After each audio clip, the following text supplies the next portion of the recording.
আমরা দীর্ঘদিন পর্যন্ত শুধু এক সরকারকে আমি দোষ দেই না, কোনোদিন আমি একতরফা দোষ দেই না। সর্বকালে বিএনপির আমলও দেখেছি, এরশাদ সাহেবের আমলও দেখেছি, আওয়ামী লীগের আমলও দেখেছি। যে সরকার যখন তাকে উলামায়ে কিরাম বক্তারা মাঠে আইছে, সেই সরকারের একটু তেল মেরিয়ে কথা বলা লাগে, সেই সরকারের তেল মেরিয়ে কথা বলা লাগে, সেই সরকারের আনুগত্য নিয়ে কথা বলা লাগে, তাদের পরামর্শ নিয়ে কথা বলা লাগে। আল্লাহর রহমতে বর্তমানে এই সময়টা আমাদের চলতেছে উন্মুক্ত পরিবেশ। আমরা কোরআন সুন্নাহকে সামনে নিয়ে মানুষের দোষ ত্রুটি কী আছে এগুলো আমরা আলোচনা সমালোচনা করার অধিকার রাখি। আমাদের বাধা দেওয়ার আর কেউ নাই। কথা বলেন ঠিক ঠিক না? উন্মুক্ত পরিবেশে আমি আপনাদের কাছে জানতে চাই, এই পরিবেশটা আমরা কেন তৈরি করছি? যুবকদের চেষ্টায় ছাত্রদের আন্দোলনে আমরা সকলে সহযোগিতা কইরা একটা পরিবেশ তৈরি করেছি। এই পরিবেশটার উদ্দেশ্যই হলো আমরা বাংলাদেশে বড় অশান্তির মধ্যে ছিলাম, এখন আমরা শান্তিকামী বাঙালি, শান্তিকামী জাতি, আমরা কিভাবে শান্তি পেতে পারি এই শান্তির স্লোগান তুলেছি। কথা বলুন ঠিক ঠিক না? অফিসে আমাদের শান্তি ছিল না, থানায় আমাদের শান্তি ছিল না, সেটেলমেন্টে আমাদের শান্তি ছিল না, এসিল্যান্ডে আমাদের শান্তি ছিল না, দলিল লেখারও জায়গা আমাদের শান্তি নাই, এলজিডির মধ্যে আমাদের শান্তি নাই, এমপির কাছে আমাদের শান্তি নাই, চেয়ারম্যানের কাছে আমাদের শান্তি নাই, উপজেলায় যায় আমাদের শান্তি নাই, যে জায়গা যায় সে জায়গায় অশান্তি। অথচ তারা আমাদের সাথে, তারা আমাদেরকে মাঠে নামাইছে বিশাল শান্তির স্লোগান দিয়ে।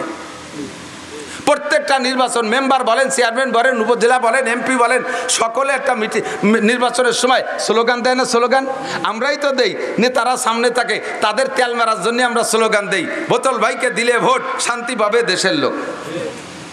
ঠিক না? আমি নাম কই না, কারণ কার নাম কব আবার কোন নামে মিশে যাবে, সে আবার কোন জায়গায় দাঁড়ায় রয়েছে, হুজুর আসো। আমার আবার অ্যাটাক করে নাকি তা আল্লাহ জানে। আর এমনি তো বাড়ি এলো গোপালগঞ্জ, মহাবিপদ নিয়ে ঘুরতেছি। এমন খালি নাম পরিচয় দিতে, গোপালগঞ্জ পরিচয় দিতে আপাতত ভয় লাগতেছে। তো দোস্ত, শান্তির স্লোগান যারা দেশে তাদের পিছনে আমরাই তো নাচছি। ঠিক না? অমুক ভাইকে দিলে ভোট, শান্তি পাবে দেশের লোক। এইভাবে কয়েকটা নির্বাচন চলে গেছে, তাদেরকে আমরা শান্তির লোভে তাদের পিছনে ঘুরে ঘুরে স্লোগান দিছি। এখন দেখি আমরা স্লোগান দিয়ে আমরা যার যার কায়দায় সেই জায়গায় আছি, যাদের ভোট দিলে শান্তি পাবো তারাই অশান্তিতে, মহা অশান্তিতে। রমজান আসার আগেই তারা সব এতেকাফে বসে গেছে, বলি না? সেই সমস্ত বাঘা বাঘা নেতাকে যদি বলতো ইমাম সাহেব, মসজিদের ইমাম সাহেব, রমজান মাসে স্যার এবার তো রমজানে এতেকাফ করার লোক পাচ্ছি না, আপনি মন্ত্রী মহোদয় একটু এতেকাফে বসেন 10 দিন, আপনি উপজেলা চেয়ারম্যান একটু 10 দিনের জন্য এতেকাফে বসেন, আপনি ইউনিয়ন চেয়ারম্যান যদি 10 দিনের জন্য একটু এতেকাফে বসেন, এতেকাফের কেউরে পাচ্ছি না, এটা সুন্নাতে মুআক্কাদা কিফায়া, যদি ছুটে যায় তাহলে তো সবাই গুনাহগার হব। আপনি গণপ্রতিনিধি, জনপ্রতিনিধি, নেতা, এটা আপনার উপরে দায়িত্ব, আগে এতেকাফে বসেন। তাহলে এই কথা বলার সাথে সাথে ইমাম সাহেবের চাকরি থাকবে না। ইমাম সাহেব ননসেন্স, তোমার কোনো কমন সেন্স নাই, তুমি আমাকে বলো এতেকাফ করতে, আমি যদি 10 দিন মসজিদে এতেকাফে বসে থাকি তাহলে আমার উম্মতের কি উপায় হবে?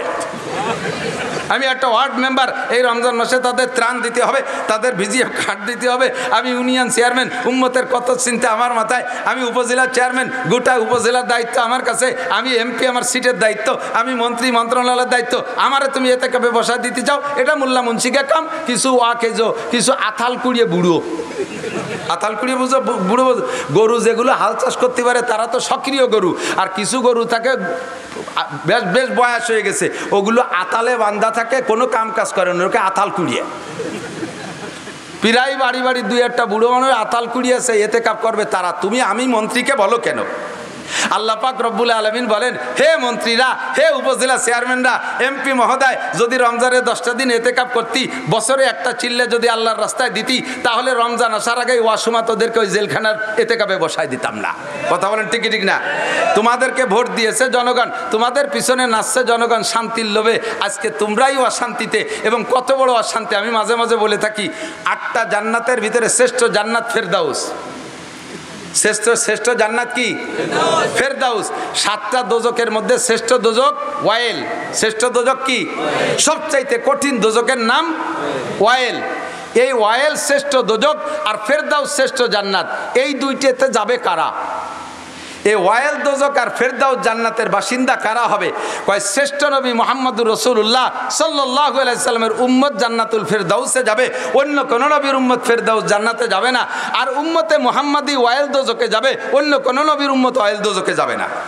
কারণ যারা শান্তিরও সবচাইতে শ্রেষ্ঠ শান্তির দাবিদার অধিকারী হবে, যাদের নামে বরাদ্দ আছে শ্রেষ্ঠ জান্নাত, শ্রেষ্ঠ শান্তি, সেই জাতি যাবে শ্রেষ্ঠ জাহান্নামে।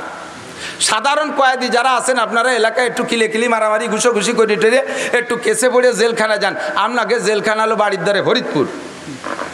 আপনারা সুখ শান্তি এই সমস্ত সালতা নগরকান্দার বাজার দিয়ে, আর আপনাদের জেলখানা ফরিদপুরের জেলখানা। আর যারা সোনারগাঁও হোটেল আর সিরাটন আর বিদেশে বিদেশে বড় বড় দামি দামি হোটেলে আরাম করে আসে, বিদেশি হুর গেলমান নিয়ে, আল্লাহ তাদের জন্য জাহান্নাম জেলখানা রাখছে, সেই রকম সবচাইতে কঠিন সেলের ভিতরে তাদেরকে রাখা হয়। কথা বলেন ঠিক ঠিক না? শান্তি সব শেষ হয়ে গেছে তাদের। এই জন্য আমরা আর মানুষের পিছনে শান্তির স্লোগান দিতে রাজি না। মুখ দিয়ে বলেন, শান্তির স্লোগান মানুষের পিছনে দিতে রাজি না। যাদের পিছনে শান্তির স্লোগান দিছি তারা নিজেরাই অশান্তিতে এবং গোটা বাংলাদেশকে অশান্তির আগুনের ভিতরে ফেলাই দিয়ে গেছে। ঠিক কি ঠিক না? যে দল বলেন না কেন, এ দল ও দল সে দল, এ পিঠ ও পিঠ সব পিঠ, কোন চাষি বা কোন সালুন খার জম। আমাকে ওই দেশে ওই পাশের বাংলায় কয়, কোন চাষি বা জম, কোন সালুন খার জম। সব চাষিরে চিনি, সালুন খারজম সব চাষি। কাজেই আর আমরা অশান্তির দিকে পা বাড়বো না। আমার আল্লাহ যেখানে শান্তির কথা বলেছে, শান্তি সেখানেই আছে। ঠিক কি ঠিক না? শান্তির পরিচয় কার হাতে? শান্তি দিতে পারে কে? আল্লাহ পাক শান্তি দিতে পারে। মানুষের শান্তি দিতে পারে কোটি কোটি টাকার মালিক। দেখেন কত বড় বেইজ্জতি, অপমানি। দাড়ি কটা বুড়োকালে চাইছিয়া সাধারণ একটা 150 টাকা দামের লুঙ্গি ভরিয়া একখান বাড়াইতে নৌকোয় কোনাকুনি কোন জায়গা যেন যাচ্ছিল। এর চেয়ে বড় আর বেইজ্জতি অশান্তি হতে পারে বলেন? তার টাকা এখনো পর্যন্ত 80,000 কর্মচারী বেতন নিচ্ছে, তার ইন্ডাস্ট্রিজ কলকারখানা সব চলতেছে, 80,000 কর্মচারীতে তার টাকা দিয়ে বেতন নিচ্ছে, অথচ সে একটা সিগারেট খাটটা পাচ্ছে না। তাহলে টাকার মধ্যে শান্তি আছে? ইন্ডাস্ট্রিজের মধ্যে শান্তি আছে? তার ইন্ডাস্ট্রিতে তৈরি হওয়া ঔষধ আমরা কিনে খাচ্ছি, অথচ সে একটা বড়ি পাচ্ছে না। কতক্ষণ? তাহলে ইন্ডাস্ট্রিজের মধ্যে শান্তি নাই। যুবক আমার দিক টাকা নড়াচড়া করিস না, ভালো রে বুঝে নে। সেখানে ক্লাস হয়, মাঝে মাঝে পরীক্ষা হয়, ছাত্রদের যোগ্যতা যাচাই বাছাই করে কেউকে প্রমোশন দেয়, উপরের ক্লাসে উঠাই দেয়, ফেল করা কয়টারে আবার রেখে দেয়। কিন্তু আমার এই ক্লাসে কোনো পরীক্ষা নিরীক্ষা না থাকার কারণে ছাত্রদের কোনো উন্নতি অগ্রগতি দেখতেছি না। খেয়াল দিয়ে শোনেও না, যতটুক মনে চায় শোনে, মনে না চাইলে শোনে না। খেয়াল করে শুনতে হবে। পরীক্ষা না নিলেও আমরা পরীক্ষা না নেই, আল্লাহর কাছে পরীক্ষা দেওয়া লাগবে কি লাগবে না? এই সময়েরও পরীক্ষা দেওয়া লাগবে। লা তাজুলু কদামা ইবনে আদম ইয়াউমাল কিয়ামাতি হাত্তা ইউসালা আন আরবা আন উমরিহি ফিমা আফনা।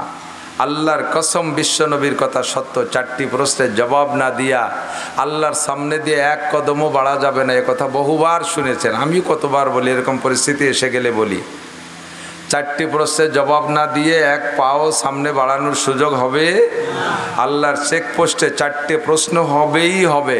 1 নম্বর প্রশ্ন হলো আন উমরিহি ফিমা আফনা, তোমার গোটা জীবন কোথায় কাটাইছো একটু বলে যাও। সারা জীবনের হিসাব দিতে হবে। আজকে এখানে বসছেন, আমাকেও হিসাব দেওয়া লাগবে। তুমি এই 200-500 মানুষকে বসায় রাখছো, কি শিখেছো একটু কইয়ে যাও আমার কাছে। আপনাদেরকে জিজ্ঞাসা করা হবে, মৌলানা নাসির সাহেবরে খাওয়াই দাওয়াইয়া মাথায় মুথায় নিয়ে আসছো, ডাটে সাটে বসাইছো, প্রধান বক্তার দায়িত্ব তাকে দেছো, সে বয়ান করছে, তুমি সেখান থেকে কি নিয়ে আসছো, আপনাকেও জিজ্ঞাসার কিন্তু জবাব দেওয়া লাগবে, অবশ্যই লাগবে। কাজে এই সময়টা নষ্ট না করি। বহু সময় নষ্ট করি চায়ের স্টলে, অনেক সময় নষ্ট করি আজে বাজে গল্প গুজবে। আজকের এই সময়টা নষ্ট না হয়ে যাক, প্রত্যেকটা কথা মনে রাখবো তো ইনশাআল্লাহ। অনেকক্ষণ কষ্ট দেব না, পাশার নিচে হয়তো জায়গা নরম ভিজে যাচ্ছে, কষ্ট হবে, বেশিক্ষণ কষ্ট দেব না। অল্পক্ষণ ঘণ্টাখানিকের ভিতরে যা সেই কথাগুলো বাড়ি নিয়ে যাওয়ার চেষ্টা করব, জীবনের সাথে রাখার চেষ্টা করব। রাজি আছি তো ইনশাআল্লাহ? আল্লাহ কা ইত্তাকু রাব্বাকুম, তোমাদের রবকে তোমরা ভয় পাও। আল্লাযী খলাকাকুম মিন নাফসিন ওয়াহিদা, যে আল্লাহ তাআলা তোমাদেরকে এক ব্যক্তি থেকে সৃষ্টি করেছেন। কয়জন? এক ব্যক্তি থেকে সৃষ্টি করেছে। মিন নাফসিন ওয়াহিদা, একটা জাত থেকে তোমাদেরকে সৃষ্টি করেছে। মিন নাফসিন ওয়াহিদা ওয়া খালাকা মিনহা যাওজাহা, সর্বপ্রথম সৃষ্টি পদ্ধতি কি? ওই লোকটা থেকে তার স্ত্রীকেও সৃষ্টি করেছে। আপনারা অনেক অনেক শিক্ষিত পণ্ডিত আছেন, বলতে পারবেন ডিম আগে না মুরগি আগে? তো বড় বেকায়দায় ফিরে গেলাম। ডিম আগে না মুরগি আগে বলেন তো? মুরগি আগের পক্ষে কারা? একটু কষ্ট করে বেয়াদবি মাফ করবেন, হাত দেখাবেন। ডিম আগে না মুরগি আগে? অনেকে আবার সমন্বয়কের কাতারে চুপ করে রয়েছে। আওয়ামী লীগ বিএনপি দুই দলে যাক, আমরা মাঝে একদল সমন্বয় করবানি। ডিম আগে কারা? এর পক্ষে কারা? একটু দেখাবেন। ডিম আগে, ডিম আগে না মুরগি আগে? তার ডিম আগের পক্ষে কয়জন? তা ডিম আগের পক্ষে 10-12 জন, মুরগি আগের পক্ষে বেশ কয়েকজন, কিন্তু ফাঁকে কেউ হাত উঠোই নেই। দেখি যেদিক যায় সেই দিকের পক্ষে। ইউনুস চাচা যেদিক নেই সেই দিকের পক্ষে। আল্লাহু আকবার। ডিম মুরগি যদি আগে হয় তাহলে মুরগি তো হয় ডিমের থেকেই, তাহলে সে মুরগিটা হলো কিসির থেকে? সে ডিম না থাকলে ডিম মুরগি আসে কোন যাইতে? আবার ডিমও তো মুরগি ছাড়া হয় না। এ কোন বেকায়দায় পড়ে গেলাম? আল্লাহ পাক রব্বুল আলামিন বলেন, আমি মরা থেকে সব জীবিতকে মরা থেকে বানাই, সমস্ত জীবিতকে মৃত্যু থেকে তৈরি করি। মানুষ আমরা এখন জীবিত আছি, আমাদেরও সৃষ্টি হয়েছে একটা মরা থেকে। বীর্য মরা জিনিস, মাটি মরা, পানি মরা, আগুন মরা, বাতাস মরা, এই সব মরা থেকে আল্লাহ তাআলা জীবিত মানুষ বানাইছে। কোরআন শরীফের সাক্ষী। আল্লাহ পাক রব্বুল আলামিন বলেন, কুলিল্লাহুম্মা মালিকাল মুলকি তুতিল মুলকা মান তাশা ওয়া তানজিউল মুলকা মিম্মান তাশা ওয়া তুইজ্জু মান তাশা ওয়া তুযিল্লু মান তাশা বিয়াদিকাল খায়র ইন্নাকা আলা কুল্লি শাইইন কাদির তুলিজুল লাইলা ফিন নাহারি ওয়া তুলিজুন নাহারা ফিল লাইল ওয়া তুখরিজুল হাইয়া মিনাল মাইয়িতি। হাই মানে জীবিত, তো এরপরে আবার আছে ওয়া তুখরিজুল মাইয়িতা মিনাল হাই। কিন্তু বলতে যাই আল্লাহ তো বলতে পারতেন, যদি মুরগি আগে হতো তাহলে বুঝতাম আল্লাহ বলতেন ওয়া তুখরিজুল মাইয়িতা মিনাল হাই, আগে এইটুক বলতেন। কিন্তু আগে আল্লাহ তা না বলে কি বলছেন? তুখরিজুল মাইয়িতা মিনাল হাই। মরাকে আল্লাহ তাআলা তুখরিজুল হাইয়া মিনাল মাইয়িতি, জীবিতকে আল্লাহ বানায় মরা থেকে। জীবিতকে বানায় মরা থেকে। ডিম মরা, ডিমে হাঁটতে পারে, ডিমে খাইতে পারে, ডিমে পেশাব পায়খানা করে, ডিম মরা। মুরগি তাজা, তো এই তাজাকে বানাইছে মরা থেকে। এর দ্বারাই প্রমাণ হলো ডিম আগে। কি আগে? ডিম আগে। তো অলো কার থেকে? কেউ ছিল না, সবাইরে যে আল্লাহ তাআলা যে কায়দায় বানাইছে, ডিমটারও সে কায়দায় বানাইছে। ডিমটাকে সংরক্ষিতভাবে সুরক্ষিতভাবে আল্লাহ তাআলা পাঠাই দিয়েছে, আর জমিনের হিট পাইয়া ডিমটার থেকে একটা বাচ্চা হয়েছে, সেখান থেকে মুরগি তৈরি হয়েছে। দুনিয়ার সিস্টেম হলো নারী আর পুরুষের মিলনের দ্বারা সন্তান হয়, মানুষ পয়দা হয়, এটাই সিস্টেম না? তো সর্বপ্রথম মানুষটা আদম আলাইহিস সালাম, উনার আব্বার নাম কি? আদম আলাইহিস সালামের মায়ের নাম কি? আদম আলাইহিস সালামের আব্বা নাই, তার মা নাই। আল্লাহ তাআলা সর্বপ্রথম আদম আলাইহিস সালাতু ওয়াস সালামকে খালাকাল্লাহু বিয়াদাইহি, আদম আলাইহিস সালামকে আল্লাহ তাআলা নিজ হাত দিয়ে তৈরি করেছেন। আল্লাহর হাত দিয়ে বানাইছে। ফেরেশতাদেরকে বলছে গলার নিচের টুক বানাও, ফেরেশতারা গলার নিচের টুক বানাইছে আদম বানানোর অর্ডার পেয়ে। এবার ফেরেশতারা বললে আল্লাহ আদম কি এইটুকি? আল্লাহ বললেন আদম যদি মানুষ যদি ওইটুকি হবে, তাই নিচেই তো তার আসল টুকি তো নাই। স্পিকার কো কথা বলবে কি দিয়ে? হেডলাইট কোন জায়গা? চোখ। তার কানে শুনবে সে কান কো, তারপরে খাবে সে অঙ্গ কো, ইত্যাদি ইত্যাদি সব মিলে সেটুক তো বানানো নাই, আসল টুকি তো বাদ রয়েছে। জি আল্লাহ বলেন সেটুক কিভাবে বানাইতে হবে? আল্লাহ পাক বললেন সেটুক তোমরা পারবা না, ওটুক তোমরা পারবা না। ওটুকির মধ্যে অনেক কারুকার্য আছে। মাথার ভিতরে মগজ থাকবে। একজন মানুষের মগজ এত বড় প্রশস্ত যে মগজটা আগে দেখছেন মনে হয় ক্যাসেটের ফিতে ছিল না, ফিতেই কথা ধরে রাখতো, ক্যাসেট ঘুরতো, ফিতে ঘুরতো আর কথা সাপ্লাই হতো। মানুষের মগজ থেকে ক্যাসেটের ফিতে তৈরি করা হয়েছে। একজন মানুষের মাথার ঘিলু বের করে এটাকে যদি তার মূল পর্দা হিসেবে, এটা পর্দার সমন্বয়, এই পর্দাকে দলা করে এটা মগজ ঘিলুর একটা খান্ডা তৈরি করছে। এটা খুলে যদি ছেড়ে দেওয়া হয়, পাতলা করা হয়, তাহলে একজন মানুষের মগজ এত বড় প্রশস্ত যে সারা পৃথিবীর উপরে সিলিং হয়ে যেতে পারে। এতে কথা ধরে রাখবে, এতে কথা রেকর্ড করবে। এই মগজটা আমার বানাইতে হবে, এটা তোমরা পারবা না। এই মুখমণ্ডলটা তোমরা পারবা না। একই টাইমে কোটি কোটি মানুষ থাকবে পৃথিবীতে, একজনের চেহারার সাথে আর একজনের চেহারা মেলবে না, এই মডেলিংটা তোমরা পারবা না। এটা আমার হাত দিয়ে তৈরি করতে হবে। এজন্য গলার উপরের টুক আল্লাহ তাআলা নিজ হাত দিয়ে তৈরি করেছিলেন। কথা এসে গেলে বলা লাগে, গলার নিচে টুক বানাইছে ফেরেশতারা, এটুকের সম্মান যেমন গলার উপরে টুক বানাইছেন আল্লাহ তাআলা, এটুকের সম্মান কি একরকম হতে পারে? কখনো পারে না। যেটুকের ভিতরে আল্লাহ পাক নিজে হাত দিয়েছেন সেটুকের মর্যাদা আল্লাহ একটু বেশি দিয়ে রেখেছেন।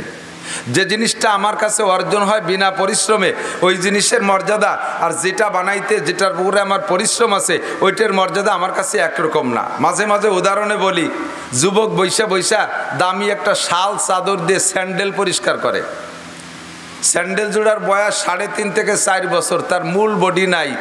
মুসির দোকানে নিয়ে পাল্টাই নিয়ে সামলাই দিয়েই তার স্যান্ডেল হয়ে গেছে, সে আসল ফিগার নাই। তারপরও কি মোহাব্বত, সেই স্যান্ডেলটা মালিশ করতেছে 12-13 হাজার টাকা দামে শাল দিয়ে। জিজ্ঞেস করা হলো, এই এত দামি শাল দিয়ে স্যান্ডেল মুছিস, শাল কার আর স্যান্ডেল কার? কয় যে স্যান্ডেল জোড়া হলো আমি ব্যান চালাইয়ে অনেক কষ্ট করিয়া, বহুত কষ্ট করে পয়সা বাঁচায় রেখে তাই দিয়ে আমি স্যান্ডেল কিনছি, আর শাল আলো দেশে আমার শ্বশুর। শাল দেশে শ্বশুর, শ্বশুরের টাকার কিনা শালের প্রতি মায়া নাই বিদায় নিজের কিনা স্যান্ডেলের উপরে মায়া আছে। সেই 12,000 টাকা দামে শাল দিয়ে স্যান্ডেল মোছে, কারণ এটা নিজের টাকার স্যান্ডেল, এর প্রতি মায়া একটু বেশি। আসমান বানাইছে আল্লাহ তাআলা কোন শব্দ দিয়া, জমিন বানাইছে আল্লাহ কোন শব্দ দিয়া, চন্দ্র সূর্য বানাইছে আল্লাহ কোন শব্দ দিয়া, সব ফেরেশতা বানাইছে কোন শব্দ দিয়া, জিন বানাইছে আল্লাহ কোন শব্দের মাধ্যমে, কোন মানে হয়ে যাও। আর এই একটা একটা শব্দ বলছে, সবগুলো হয়ে গেছে। এদের সারা জগতে যত সৃষ্টি আছে সমস্ত সৃষ্টি মিলাইয়া সকলের উপরে আল্লাহর যতটুক মায়া, সাধারণ একজন মূর্খ মানুষের মাথার উপরে আল্লাহ তাআলার মায়া তার চাইতে লাখ কোটি গুণ বেশি। কারণ এইটুক বানাইছে আল্লাহ তাআলা নিজ হাত দিয়ে, যার উপরে আল্লাহর হাতের ছোঁয়া আছে তার উপরে আল্লাহর মায়া বেশি। এই জন্য নবী আলাইহিস সালাম বলেন, যদি তোমরা কখনো কোনো মানুষের উপরে রেগে যাও, কাহারও উপরে রেগে যাও, কেউকে মারতে চাও, প্রহার করার দরকার হয়, তাহলে তাকে মারবা গলার নিচে যেটুক ফেরেশতারা বানাইছে ওটুকরে মারিয়ে শেষে ফেলাই দাও।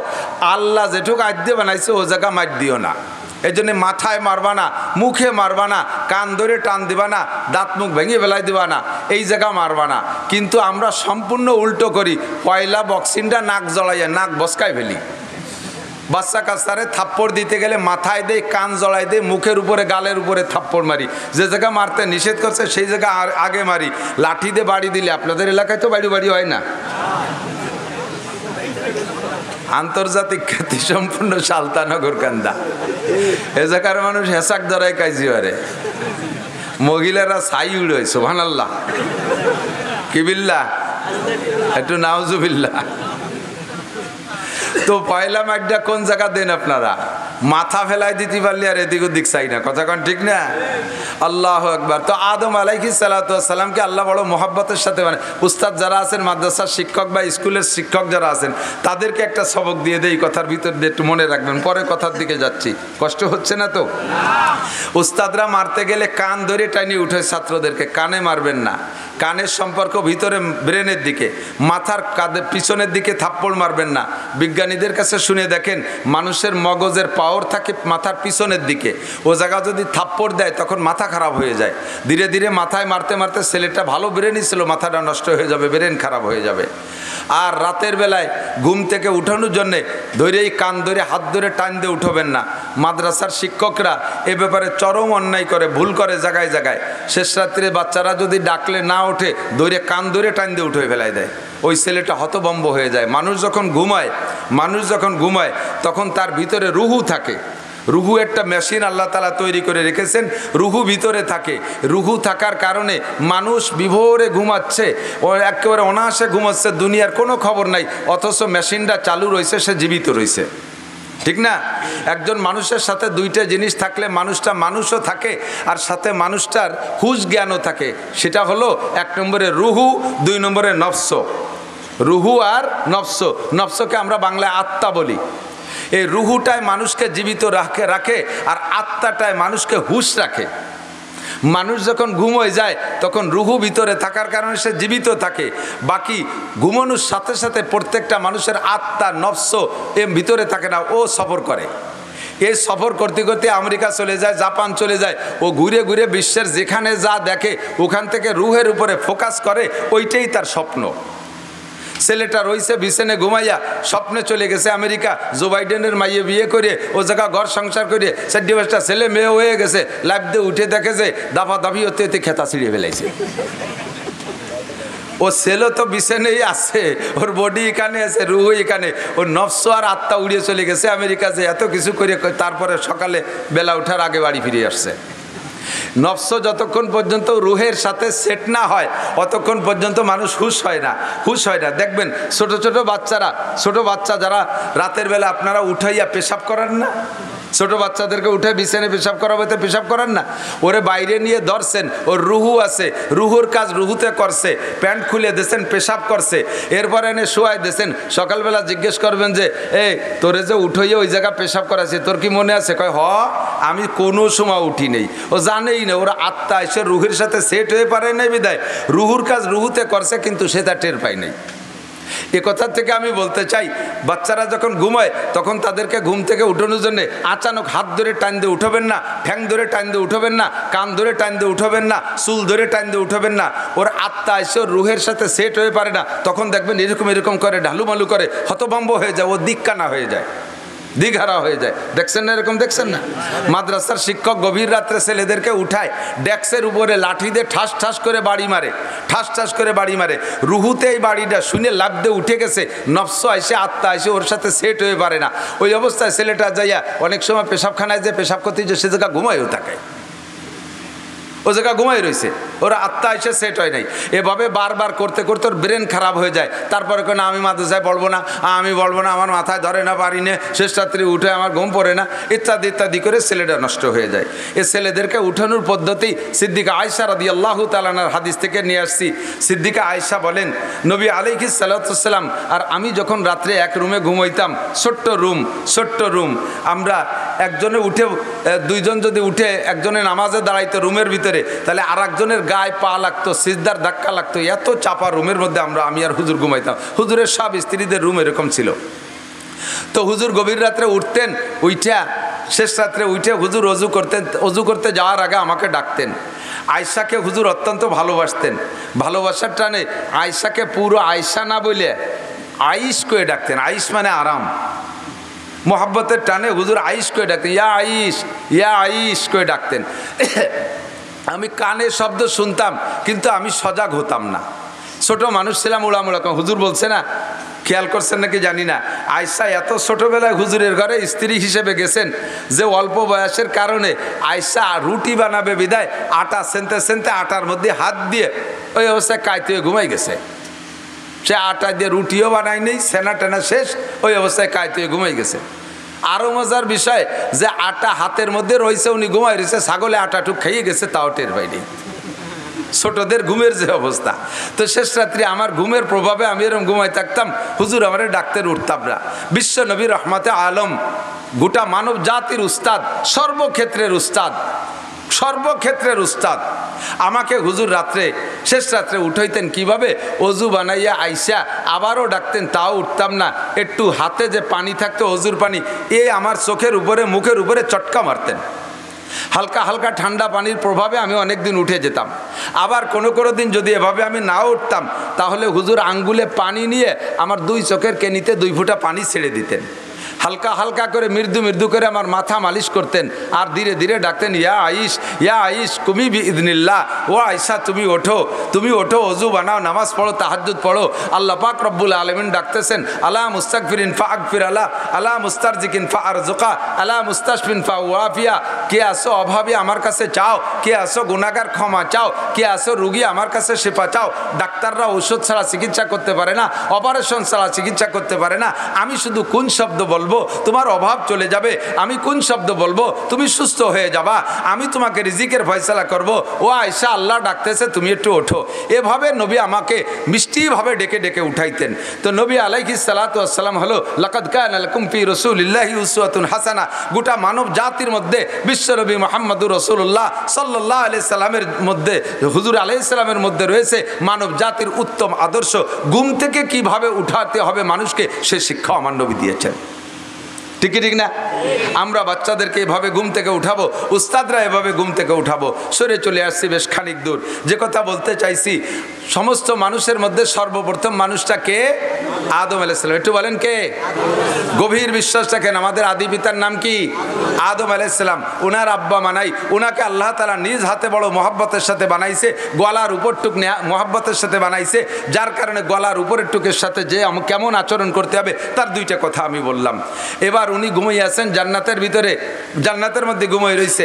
ঘুমানোর আগে তো একা একা, কিছুক্ষণ একা একা, একা একা জীবিত মানুষটা ঘুরতেছে। ফেরেস্তারা ফেরেস্তাদের কায়দায়, হুররা হুরদের কায়দায়, তারপরে গেলমানরা গেলমানদের কায়দায়, প্রত্যেকে যার যার কায়দায় সেই সে ঘোরাফেরা করতেছে। ওনার সাথে তেমন কেউ কোনো সম্পর্ক করে না। মানুষের সাথে না মানুষের সম্পর্ক, কথা বলেন ঠিক না? মানুষ ছাড়া অন্য প্রাণীর সাথে আপনার যত ভালোবাসা হোক, তার সাথে কি কোনো সামাজিকতা চলে? কিছুই চলে না। একা একা ভালো লাগতেছে না। এই ভালো না লাগার ভিতর দিয়ে উনি ঘুমাই গেছে। দুপুরবেলা ঘুমাই গেছে। ঘুমের পরে আসরের আগে ঘুম থেকে উঠছে, টাইম হিসেবে, জান্নাতের টাইম হিসেবে আসরের আগে ঘুমের থেকে উঠে দেখে বাম পাশে একটা মানুষ বসা, বাম পাশে একটা মানুষ বসা। মানুষটাকে আল্লাহ তাআলা এমন রূপসী বানাইছে, মানুষটা মহিলা, এই মহিলাটাকে আল্লাহ এমন রূপসী বানাইছে, আদম আলাইহিস সালাম উঠেই দেখে ফার্স্ট নজরে তার প্রতি মহব্বত তৈরি হয়ে গেছে, তার দিকে নজর চলে গেছে। বিশেষ বিশেষ কিছু অঙ্গের দিকে খাস নজর চলে যাচ্ছে, সেদিকে আকৃষ্ট হয়ে যাচ্ছে। আর মনের থেকে কেমন যেন টান আসছে যে তার সাথে একটু সাক্ষাৎ করি, তার গায়ে একটু হাত দেই, তার হাতটা একটু ধরি, এমন একটা আকর্ষণ তৈরি হয়ে উনি সেদিকে অগ্রসর হচ্ছেন। আল্লাহ পাক রব্বুল আলামিন জিবরিল আলাইহিস সালামকে পাঠায় দিয়েছে, জিবরাইল তুমি যে আদমকে বলো ওইটা তোমার ব্যবহার সামগ্রী, ওইটা তোমার বড় মহব্বতের, ওইটা তোমার চিরসঙ্গিনী, তবে তার সাথে তোমার শারীরিক দৈহিক সম্পর্ক করতে হলে তার একটা হক আছে, এই হকটা আদায় করতে হবে। বলেন জিবরিল আলাইহিস সালামকে পাঠাইছে, জিবরাইল যে আদম আলাইহিস সালামকে বলছেন এইটা তোমার ব্যবহারের জন্যই আল্লাহ তাআলা সৃষ্টি করেছে, তবে তার হক আছে, ওই হকটা আদায় না করা পর্যন্ত তার গায়ে হাত দেবা না। কয় তার কি হক? কয় তার ইজ্জতের একটা হক আছে, তার শরীরের একটা হক আছে, সেই হকটা আদায় করবা। কয় হক কি? কয় যে এই হক আদায় করতে হবে তোমাকে 10 বার বিশ্ব নবী মুহাম্মদুর রাসূলুল্লাহ সাল্লাল্লাহু আলাইহি ওয়াসাল্লাম লাউলাহুমা খালাকাল আফলাকা খালিকুহা লাউলাহুমা খারাজাল ইনসানু মিন আদামি, যেই নবীটাকে না বানাইলে, যেই নবীকে বানানোর সিদ্ধান্ত আল্লাহ না নিলে তুমি আদমকে আল্লাহ বানাইতো না, তুমি আদমকে আল্লাহ তাআলা বানাইতেন না। সেই নবী মুহাম্মদুর রাসূলুল্লাহ সাল্লাল্লাহু আলাইহি ওয়াসাল্লাম তার নামে তুমি 10 বার দুরূদ শরীফ পড়লে এই মহিলার দেনমোহরের হক আদায় হয়ে যাবে। আদম আলাইহিস সালাতু ওয়াস সালাম 10 বার দুরূদ শরীফ পড়লেন, হযরত হাওয়া আলাইহিস সালামের দেনমোহরে, জান্নাতের মধ্যে তো টাকা পয়সার লেনদেনের দরকার নেই, 10 বার দেনমোহর দুরূদ শরীফ পড়ছেন আর দেনমোহর আদায় হয়ে গেছে। এরপরে তার সাথে তো স্বাভাবিক হয়ে গেলেন। এই মহিলাটাকে বানাইলেন কাত থেকে? আদম আলাইহিস সালাম হাওয়া আলাইহিস সালামের বাপও না, হাওয়া আলাইহিস সালামের মাও নাই, বানাইছেন কোন জায়গা? কুরআন শরীফে আছে মিন জিলাহিল আইসার, বাম পাশের হাড্ডি থেকে। আপনার বাম পাজোড়ে হাড় আছে না? কিসসা বহুত শুনেছেন, এসে গেছে একটু বলে যাচ্ছি। আপনার দুই পাশের হাড় আছে, দেখবেন রিকশার ছটার মতো আছে না? এরকম জীবনে তো গুনিয়ে দেওয়ার সুযোগ পাইনি। মোটা যারা তারা তো হাতেই নাগল পায় না, আমার মতো শূন্য মানুষ আমি টের পাই, হাত দিলে চটাগুলো হাতে বাঁধে। তো ডাইন পাশের চাইতে বাম পাশে একখান চটা কম আছে, ওই একখান চটা খুলে নিয়ে হাওয়া আলাইহিস সালামকে বানাইছে। আল্লাহু আকবার। ওই চটাখানো জিন্দা না, ওই চটাখানো মরা। চটাখান কি? আদম আলাইহিস সালামরে বানাইছে আগুন পানি মাটি বাতাস দিয়ে, 4টে পদার্থে মরা, মরা থেকে আদম আলাইহিস সালামকে বানাইছে। আর সেই মরার ভিতরের একটা হাড়ও মরা, সেই মরা হাড়ের থেকে আদম আলাইহিস হাওয়া আলাইহিস সালামকে বানাইছে এবং বাম পাশের থেকে নিয়ে বানাইছে। শরীরের অঙ্গ থেকে বানানোর কারণে আমার অঙ্গের প্রতি যেমন আমার একটা মহব্বত আর ভালোবাসা আছে, আর একজনের অঙ্গের প্রতি এই ভালোবাসাটা আমার হয় না। আপনার হাত কেটে গেলে আমার কিচ্ছু আসে যায় না, আমার শরীরে একটু চামড়া খুলে গেলে আমার খুব কষ্ট হয়। এই জন্য শরীরের অঙ্গ থেকে বানাইছে যাতে স্বামী স্ত্রী দুইজনের ভিতরে আঙ্গিক সম্পর্কের মতো মহব্বত আর ভালোবাসা পয়দা হয়।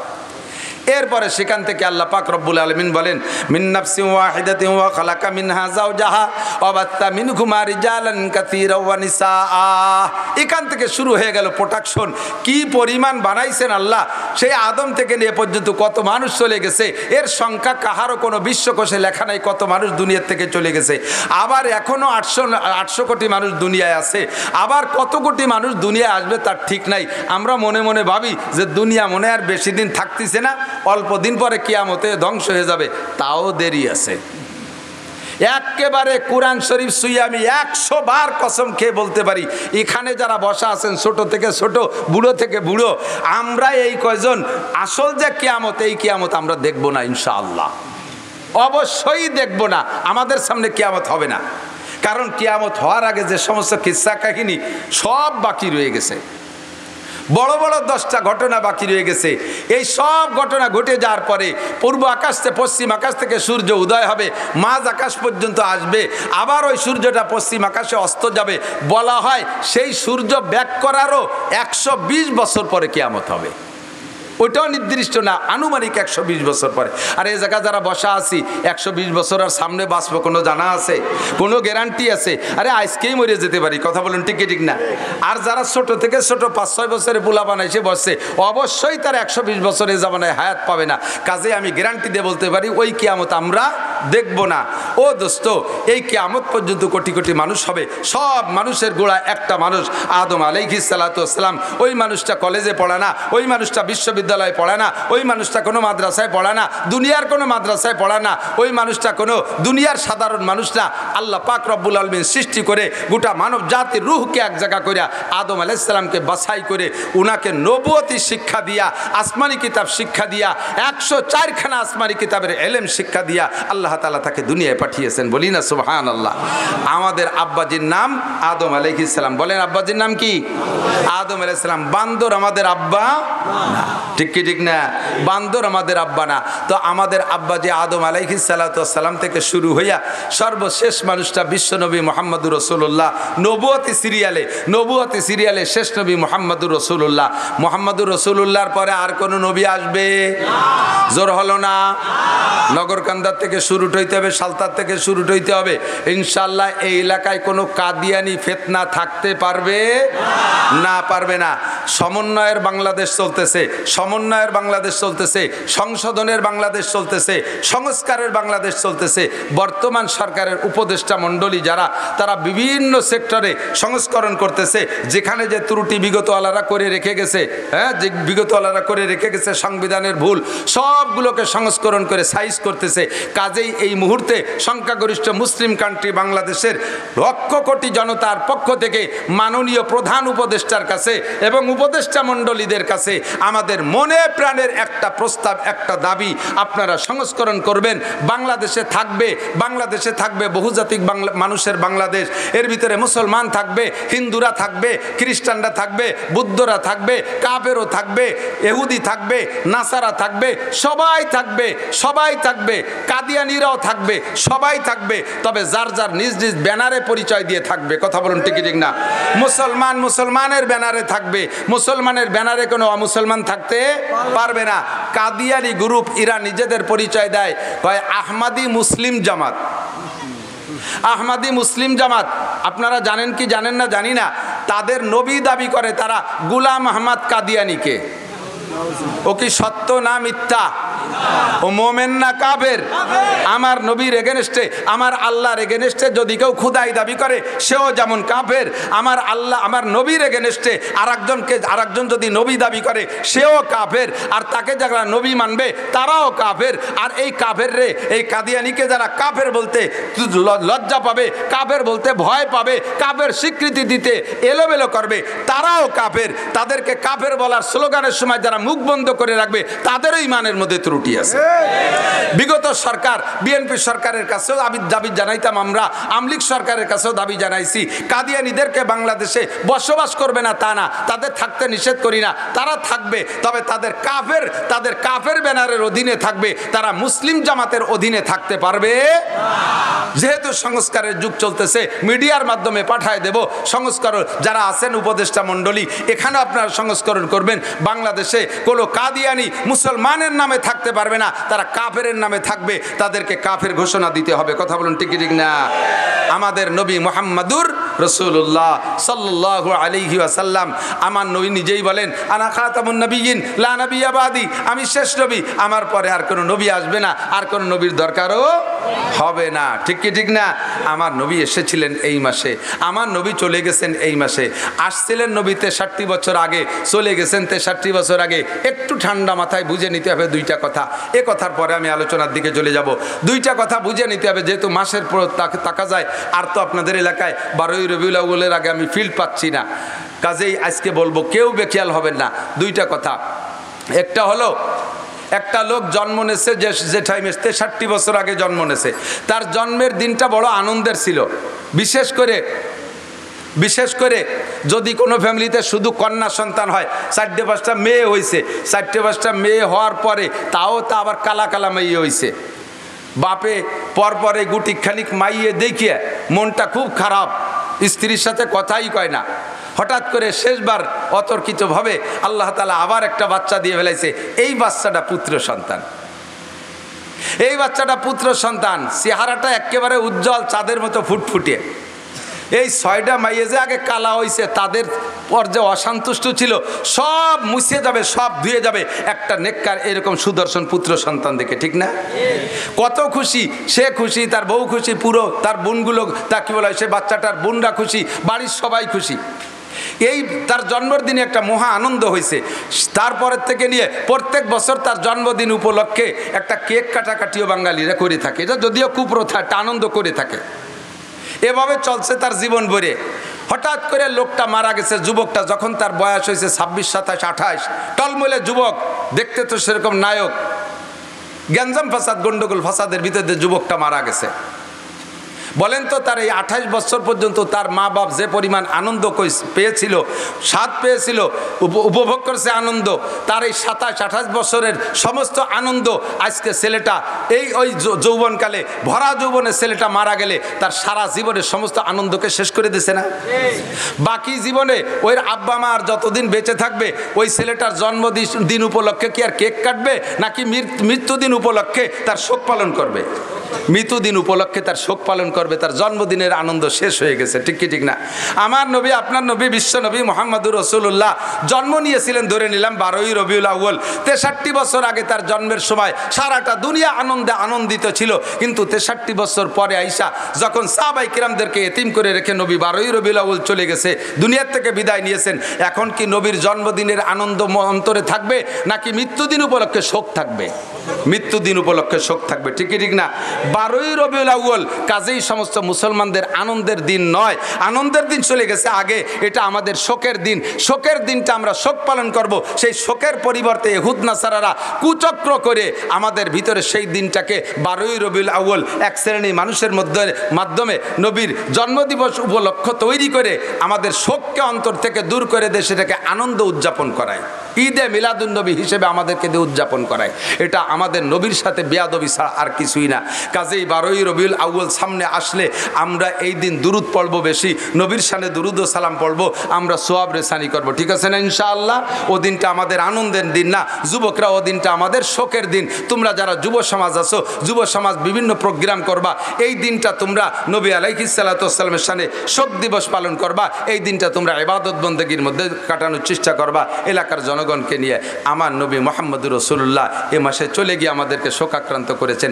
সেই মাসে আমরা একটা ধর্মীয় আলোচনা নিয়ে বসছি। এখন বাংলাদেশে যে অবস্থা, প্রেক্ষাপটটা সকলেই জানতেছেন। আমরা এক ধরনের আনন্দ উপলব্ধি করতেছি, সেটা হলো বিশেষ করে ওলামায়ে কিরামের দিক তাকান। আমরা দীর্ঘদিন পর্যন্ত শুধু এক সরকারকে আমি দোষ দেই না, কোনোদিন আমি একতরফা দোষ দেই না। সর্বকালে বিএনপির আমলও দেখেছি, এরশাদ সাহেবের আমলও দেখেছি, আওয়ামী লীগের আমলও দেখেছি। যে সরকার যখন তাকে উলামায়ে কিরাম বক্তারা মাঠে আইছে, সেই সরকারের একটু তেল মেরিয়ে কথা বলা লাগে, সেই সরকারের তেল মেরিয়ে কথা বলা লাগে, সেই সরকারের আনুগত্য নিয়ে কথা বলা লাগে, তাদের পরামর্শ নিয়ে কথা বলা লাগে। আল্লাহর রহমতে বর্তমানে এই সময়টা আমাদের চলতেছে উন্মুক্ত পরিবেশ। আমরা কোরআন সুন্নাহকে সামনে নিয়ে মানুষের দোষ ত্রুটি কী আছে এগুলো আমরা আলোচনা সমালোচনা করার অধিকার রাখি, আমাদের বাধা দেওয়ার আর কেউ নাই। কথা বলেন ঠিক ঠিক না? উন্মুক্ত পরিবেশে আমি আপনাদের কাছে জানতে চাই, এই পরিবেশটা আমরা কেন তৈরি করছি? যুবকদের চেষ্টায় ছাত্রদের আন্দোলনে আমরা সকলে সহযোগিতা কইরা একটা পরিবেশ তৈরি করেছি। এই পরিবেশটার উদ্দেশ্যই হলো আমরা বাংলাদেশে বড় অশান্তির মধ্যে ছিলাম, এখন আমরা শান্তিকামী বাঙালি, শান্তিকামী জাতি, আমরা কিভাবে শান্তি পেতে পারি এই শান্তির স্লোগান তুলেছি। কথা বলুন ঠিক ঠিক না? অফিসে আমাদের শান্তি ছিল না, থানায় আমাদের শান্তি ছিল না, সেটেলমেন্টে আমাদের শান্তি ছিল না, এসিল্যান্ডে আমাদের শান্তি ছিল না, দলিল লেখারও জায়গা আমাদের শান্তি নাই, এলজিডির মধ্যে আমাদের শান্তি নাই, এমপির কাছে আমাদের শান্তি নাই, চেয়ারম্যানের কাছে আমাদের শান্তি নাই, উপজেলায় যায় আমাদের শান্তি নাই, যে জায়গা যায় সে জায়গায় অশান্তি। অথচ তারা আমাদের সাথে, তারা আমাদেরকে মাঠে নামাইছে বিশাল শান্তির স্লোগান দিয়ে। প্রত্যেকটা নির্বাচন, মেম্বার বলেন, চেয়ারম্যান বলেন, উপজেলা বলেন, এমপি বলেন, সকলে একটা নির্বাচনের সময় স্লোগান দেয় না? স্লোগান আমরাই তো দেই, নেতারা সামনে থাকে, তাদের তেল মারার জন্য আমরা স্লোগান দেই, বোতল ভাইকে দিলে ভোট, শান্তি পাবে দেশের লোক। ঠিক না? আমি নাম কই না, কারণ কার নাম কব আবার কোন নামে মিশে যাবে, সে আবার কোন জায়গায় দাঁড়ায় রয়েছে, হুজুর আসো। আমার এবার অ্যাটাক করে নাকি তা আল্লাহ জানে। আর এমনি তো বাড়ি এলো গোপালগঞ্জ, মহাবিপদ নিয়ে ঘুরতেছি। এমন খালি নাম পরিচয় দিতে, গোপালগঞ্জ পরিচয় দিতে আপাতত ভয় লাগতেছে। তো দোস্ত, শান্তির স্লোগান যারা দেশে তাদের পিছনে আমরাই তো নাচছি। ঠিক না? অমুক ভাইকে দিলে ভোট, শান্তি পাবে দেশের লোক। এইভাবে কয়েকটা নির্বাচন চলে গেছে, তাদেরকে আমরা শান্তির লোভে তাদের পিছনে ঘুরে ঘুরে স্লোগান দিছি। এখন দেখি আমরা স্লোগান দিয়ে আমরা যার যার কায়দায় সেই জায়গায় আছি, যাদের ভোট দিলে শান্তি পাবো তারাই অশান্তিতে, মহা অশান্তিতে। রমজান আসার আগেই তারা সব এতেকাফে বসে গেছে, বলি না? সেই সমস্ত বাঘা বাঘা নেতাকে যদি বলতো ইমাম সাহেব, মসজিদের ইমাম সাহেব, রমজান মাসে স্যার এবার তো রমজানে এতেকাফ করার লোক পাচ্ছি না, আপনি মন্ত্রী মহোদয় একটু এতেকাফে বসেন 10 দিন, আপনি উপজেলা চেয়ারম্যান একটু 10 দিনের জন্য এতেকাফে বসেন, আপনি ইউনিয়ন চেয়ারম্যান যদি 10 দিনের জন্য একটু এতেকাফে বসেন, এতেকাফের কেউরে পাচ্ছি না, এটা সুন্নাতে মুআক্কাদা কিফায়া, যদি ছুটে যায় তাহলে তো সবাই গুনাহগার হব। আপনি গণপ্রতিনিধি, জনপ্রতিনিধি, নেতা, এটা আপনার উপরে দায়িত্ব, আগে এতেকাফে বসেন। তাহলে এই কথা বলার সাথে সাথে ইমাম সাহেবের চাকরি থাকবে না। ইমাম সাহেব ননসেন্স, তোমার কোনো কমন সেন্স নাই, তুমি আমাকে বলো এতেকাফ করতে, আমি যদি 10 দিন মসজিদে এতেকাফে বসে থাকি তাহলে আমার উম্মতের কি উপায় হবে? আমি একটা ওয়ার্ড মেম্বার, এই রমজান মাসে তাদের ত্রাণ দিতে হবে, তাদের ভিজিএফ কার্ড দিতে হবে, আমি ইউনিয়ন চেয়ারম্যান, উম্মতের কত চিন্তা আমার মাথায়, আমি উপজেলার চেয়ারম্যান, গোটা উপজেলার দায়িত্ব আমার কাছে, আমি এমপি, আমার সিটের দায়িত্ব, আমি মন্ত্রী, মন্ত্রণালয়ের দায়িত্ব, আমারে তুমি এতেকাফে বসা দিতে চাও? এটা মোল্লা মুন্সিকে কাম, কিছু ওয়াকেজো, কিছু আথাল কুড়িয়ে বুড়ো, আথাল কুড়িয়ে বুঝো, বুড়ো গরু যেগুলো হাল চাষ করতে পারে তারা তো সক্রিয় গরু, আর কিছু গরু থাকে বেশ বেশ বয়স হয়ে গেছে, ওগুলো আতালে বান্ধা থাকে, কোনো কাম কাজ করে না, ওকে আতাল কুড়িয়ে। প্রায় বাড়ি বাড়ি 2-1টা বুড়ো মানুষ আতাল কুড়িয়েছে, এতেকাফ করবে তারা, তুমি আমি মন্ত্রীকে বলো কেন? আল্লাহ পাক রব্বুল আলামিন বলেন, হে মন্ত্রীরা, হে উপজেলা চেয়ারম্যানরা, এমপি মহোদয়, যদি রমজানে 10টা দিন এতেকাফ করতি, বছরে একটা চিল্লে যদি আল্লাহর রাস্তায় দিতি, তাহলে রমজান আসার আগেই ওয়াসমা তোদেরকে ওই জেলখানার এতেকাফে বসাই দিতাম না। কথা বলেন ঠিক না? তোমাদেরকে ভোট দিয়েছে জনগণ, তোমাদের পিছনে নাচছে জনগণ শান্তির লোভে, আজকে তোমরাই অশান্তিতে। এবং কত বড় অশান্তি, আমি মাঝে মাঝে বলে থাকি, 8টা জান্নাতের ভিতরে শ্রেষ্ঠ জান্নাত ফেরদাউস। শ্রেষ্ঠ জান্নাত কি? ফেরদাউস। 7টা দোজকের মধ্যে শ্রেষ্ঠ দোজক ওয়াইল। শ্রেষ্ঠ দোজক কি? সবচাইতে কঠিন দোজকের নাম ওয়াইল। এই ওয়াইল শ্রেষ্ঠ দোজক আর ফেরদাউস শ্রেষ্ঠ জান্নাত, এই দুইটাতে যাবে কারা? এই ওয়াইল দোজক আর ফেরদাউস জান্নাতের বাসিন্দা কারা হবে? কয় শ্রেষ্ঠ নবী মুহাম্মদুর রাসূলুল্লাহ সাল্লাল্লাহু আলাইহি সাল্লামের উম্মত জান্নাতুল ফেরদাউসে যাবে, অন্য কোন নবীর উম্মত ফেরদাউস জান্নাতে যাবে না। আর উম্মতে মুহাম্মাদি ওয়াইল দোজকে যাবে, অন্য কোন নবীর উম্মত ওয়াইল দোজকে যাবে না। কারণ যারা শান্তিরও সবচাইতে শ্রেষ্ঠ শান্তির দাবিদার অধিকারী হবে, যাদের নামে বরাদ্দ আছে শ্রেষ্ঠ জান্নাত, শ্রেষ্ঠ শান্তি, সেই জাতি যাবে শ্রেষ্ঠ জাহান্নামে। সাধারণ কয়েদি যারা আছেন আপনারা এলাকায় একটু কিলি মারামারি ঘুষোঘুষি করে টেরে একটু কেসে পড়ে জেলখানা যান, আপনাকে জেলখানা হলো বাড়ির দ্বারে ফরিদপুর, আপনারা সুখ শান্তি এই সমস্ত সালতা নগরকান্দার বাজার দিয়ে, আর আপনাদের জেলখানা ফরিদপুরের জেলখানা। আর যারা সোনারগাঁও হোটেল আর সিরাটন আর বিদেশে বড় বড় দামি দামি হোটেলে আরাম করে আসে, বিদেশি হুর গেলমান নিয়ে, আল্লাহ তাদের জন্য জাহান্নাম জেলখানা রাখছে, সেই রকম সবচাইতে কঠিন সেলের ভিতরে তাদেরকে রাখা হয়। কথা বলেন ঠিক না? শান্তি সব শেষ হয়ে গেছে তাদের। এই জন্য আমরা আর মানুষের পিছনে শান্তির স্লোগান দিতে রাজি না। মুখ দিয়ে বলেন শান্তির স্লোগান মানুষের পিছনে দিতে রাজি না।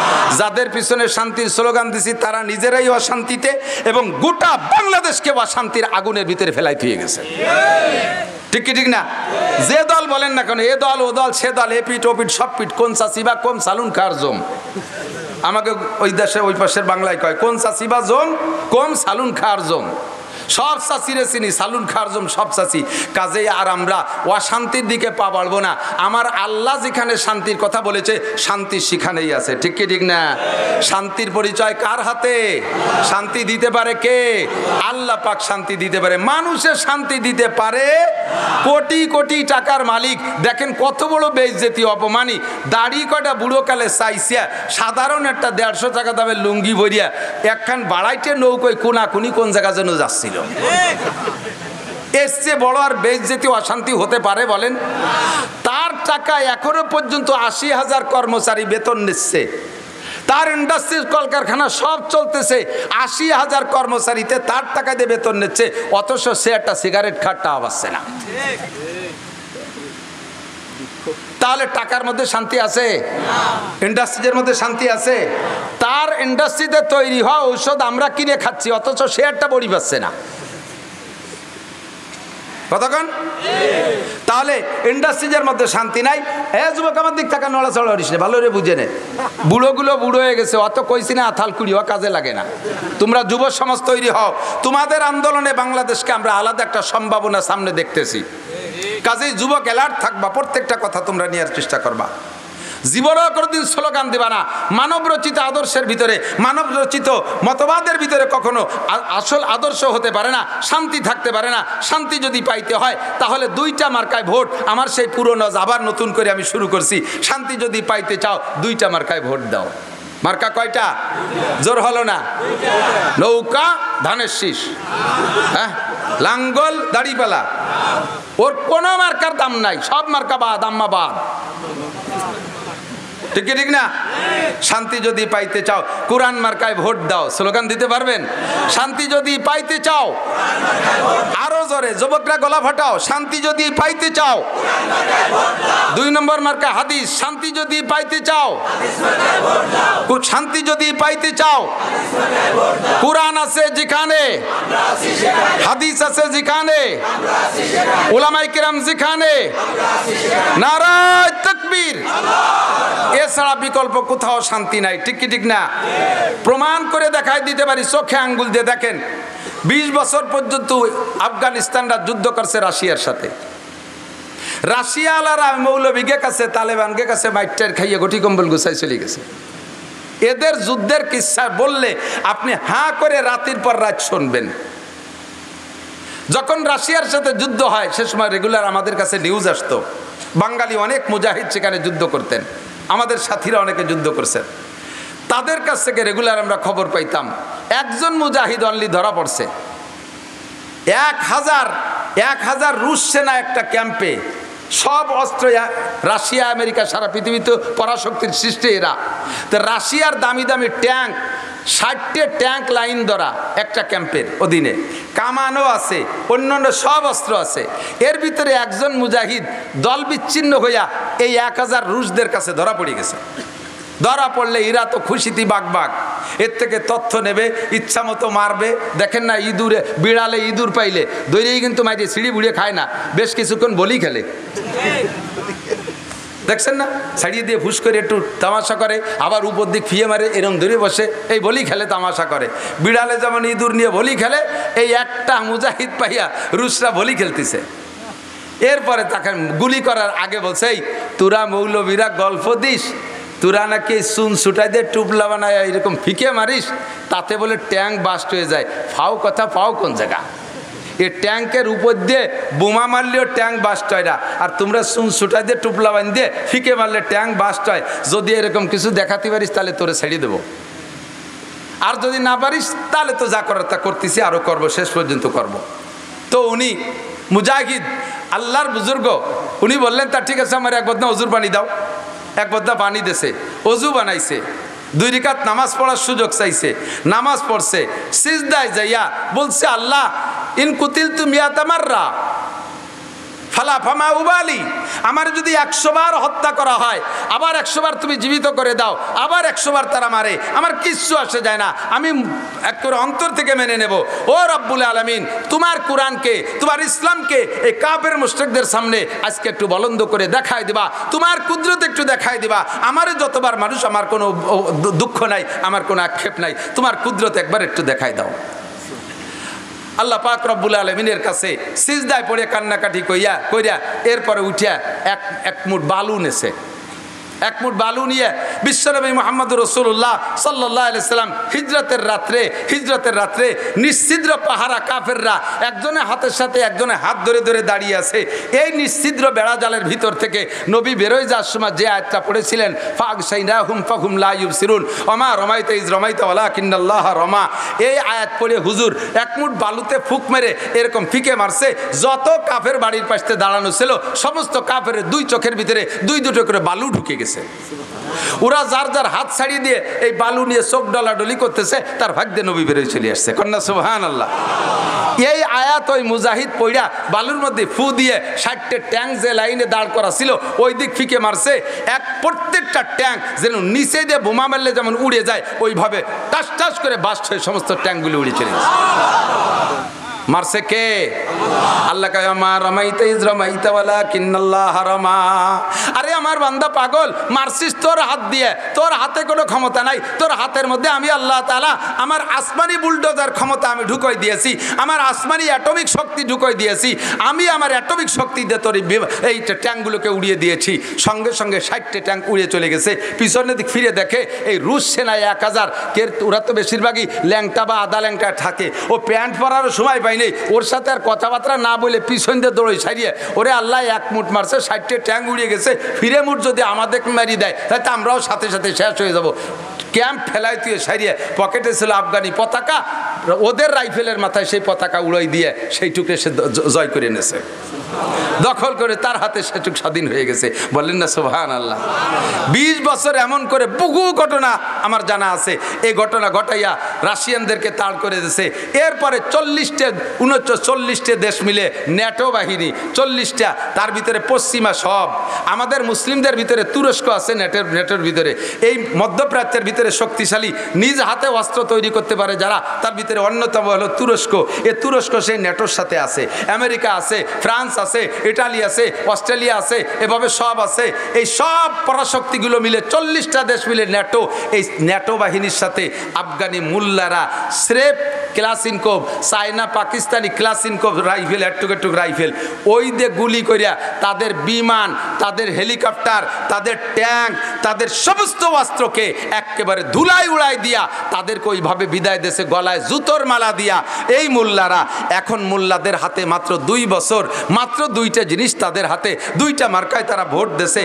1 নম্বরে কোরআন মার্কা, 2 নম্বরে হাদিস মার্কা। মেয়েরা বেপর্দা করবে না, পুরুষটা বেনামাজি থাকবে না, অফিসে নামাজ হতে হবে, কলেজে নামাজ হতে হবে, হাই স্কুলে নামাজ হতে হবে, কোনো মুসলমান বেনামাজি থাকবে না, বেপর্দায় কোনো পার্কে বসে বসে তসবি টিপি করতে পারবে না, সুদ চলবে না, ঘুষ চলবে না, আকাম চলবে না, সব কিছু বন্ধ করে দিয়েছে। মাত্র 2 বছরে আল্লাহ তাআলা তাদের কি বরকত দেখাইছেন। আমেরিকান ডলারের চাইতে আফগানি মুদ্রার দাম বেশি হয়ে গেছে। সুবহানাল্লাহ। আমার পরাণ ভরে নাই, আল্লাহর ভরসা নাকি জানি না, বলেন জোরে বলেন। কর্নেওয়ালা কে? এই বাগানে ডালিম গাছ, এই 2 বছরের আগে বাগানে ডালিম গাছ ছিল, সেই ডালিম গাছই রয়ে গেছে। আনারের গাছটার কথায় কথায় লাগানো যায় না। সেই আফগানিদের ক্ষেতের ভিতরে 2 বছর আগে আজ দীর্ঘদিন পর্যন্ত যে বাগান ছিল, ওই বাগানের ডালিমের সাইজ ছিল 4টে ডালিমে 1 কেজি হইতো, 4টে ডালিমে 1 কেজি হতো। সেই গাছ সেই জায়গায় রয়ে গেছে, শুধুমাত্র মার্কা পাল্টায় ফেলাইছে, পতাকা পাল্টায় ফেলাইছে। কোরআন মার্কার, হাদিস মার্কার পতাকা যখন উড়াই দিতে পারছে আফগানি মুসলমানরা, সেই গাছের সেই ডালিম এখন 1 ডালিমে 2 কেজি। 4 ডালিমে 1 কেজি হইতো, সেই গাছের ডালিম আল্লাহ বড় বানাই দিয়েছে, এখন 1 ডালিমে 2 কেজি। যারা নেট দেখেন তারা সাক্ষী দেন, কত বড় বড় লাল লাল ডালিম, কি পরিমাণ জুস তৈরি করতেছে।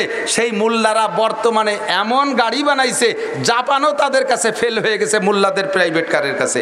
মোল্লারা অস্ত্র বানানো শিখে গেছে। আল্লাহ তাআলা তাদেরকে এমন বরকত দিয়েছেন, যেই বরকত সারাটা দুনিয়ার মানুষ দেখতেছে। আল্লাহ পাক রব্বুল আলামিন বলেন, হে দুনিয়ার মানুষ শান্তি চাও, নগরকান্দালারা শান্তি চাও, কাজিয়াডাঙ্গা থাকবে না, খুনোখুনি থাকবে না, মারামারি থাকবে না, কেস কাচারি থাকবে না, মালি মামলা থাকবে না, আরামসে ঘরের মধ্যে ঘুমাইবা, দেশের দরজা খুলে দিয়ে ঘরের দরজা খুলে দিয়ে ঘুমাবা, রাতের বেলা চোর ডাকাত আসবে না। আল্লাহ পাক ওয়াদা করেছেন, লা ফাতাহনা আলাইহিম বারাকাতিম মিনাস সামাই ওয়াল আরদ, আসমান থেকে রহমত, জমিন থেকে বরকত। আসমান থেকে রহমত, একটু বলেন আসমান থেকে রহমত, জমিন থেকে বরকত দেনেওয়ালাকে আল্লাহ ওয়াদা করছেন। লা ফাতাহনা, লামে তাকিদ, অবশ্যই আমি খুলে দেব। আসমানের থেকে রহমতের দরজা, জমিন থেকে বরকতের দরজা আমি খুলে দেব। লা ফাতাহনা আলাইহিম বারাকাতিম মিনাস সামাই ওয়াল আরদ।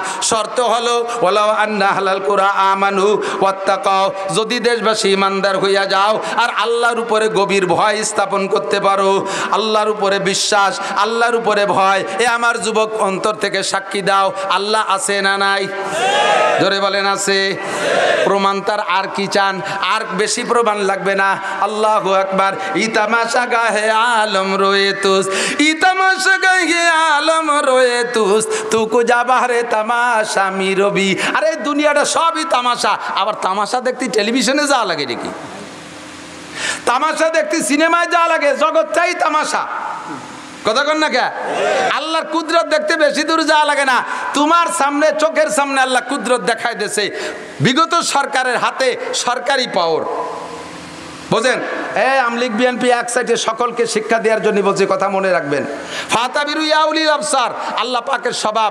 বড় বড় কাফেরদের একটা কিসসা কোরআন শরীফের মধ্যে বইলে, ফিরাউনরে এভাবে ধ্বংস করছি বইলে লাস্টে কয় ফাতাবিরু ইয়া উলিল আবসার, এ দুনিয়ার জ্ঞানী গুণী বুদ্ধিজীবী যারা আছো, ওখান থেকে তোমরা শিক্ষা গ্রহণ করো।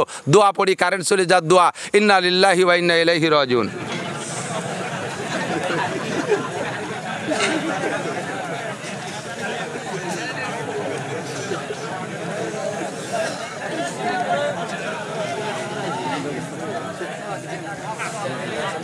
জেনেতার আছে?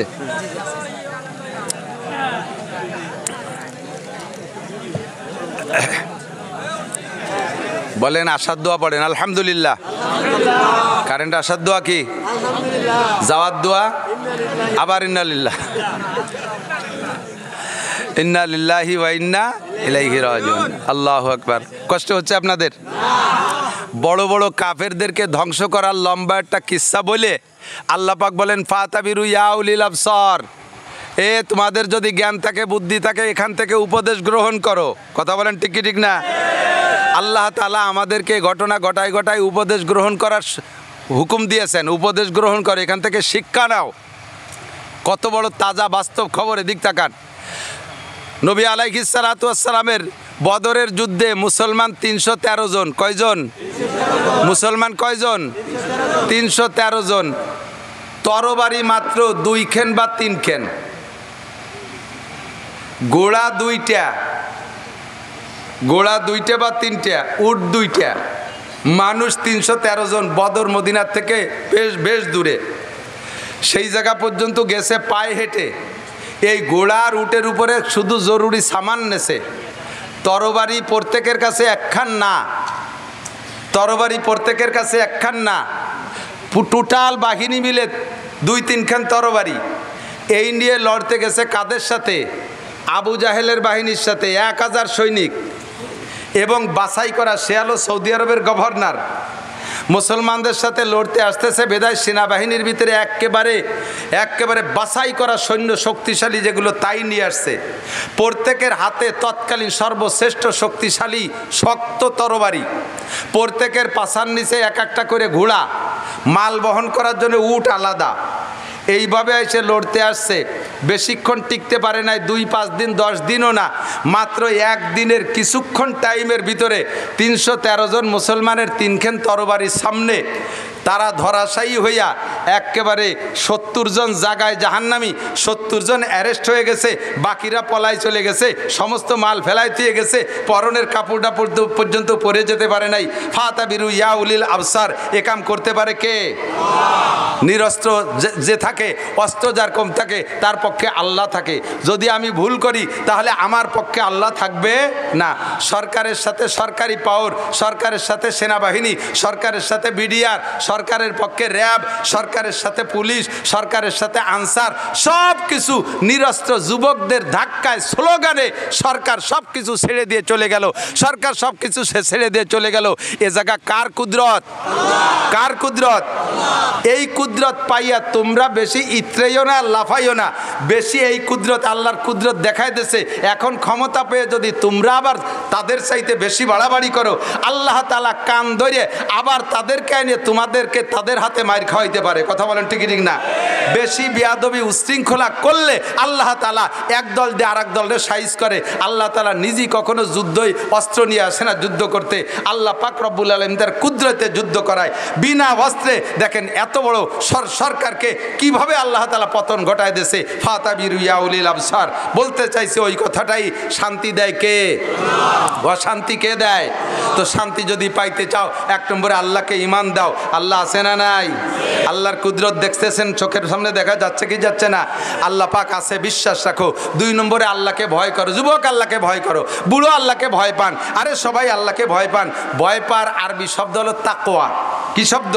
কোরআনের শব্দ তাকওয়া।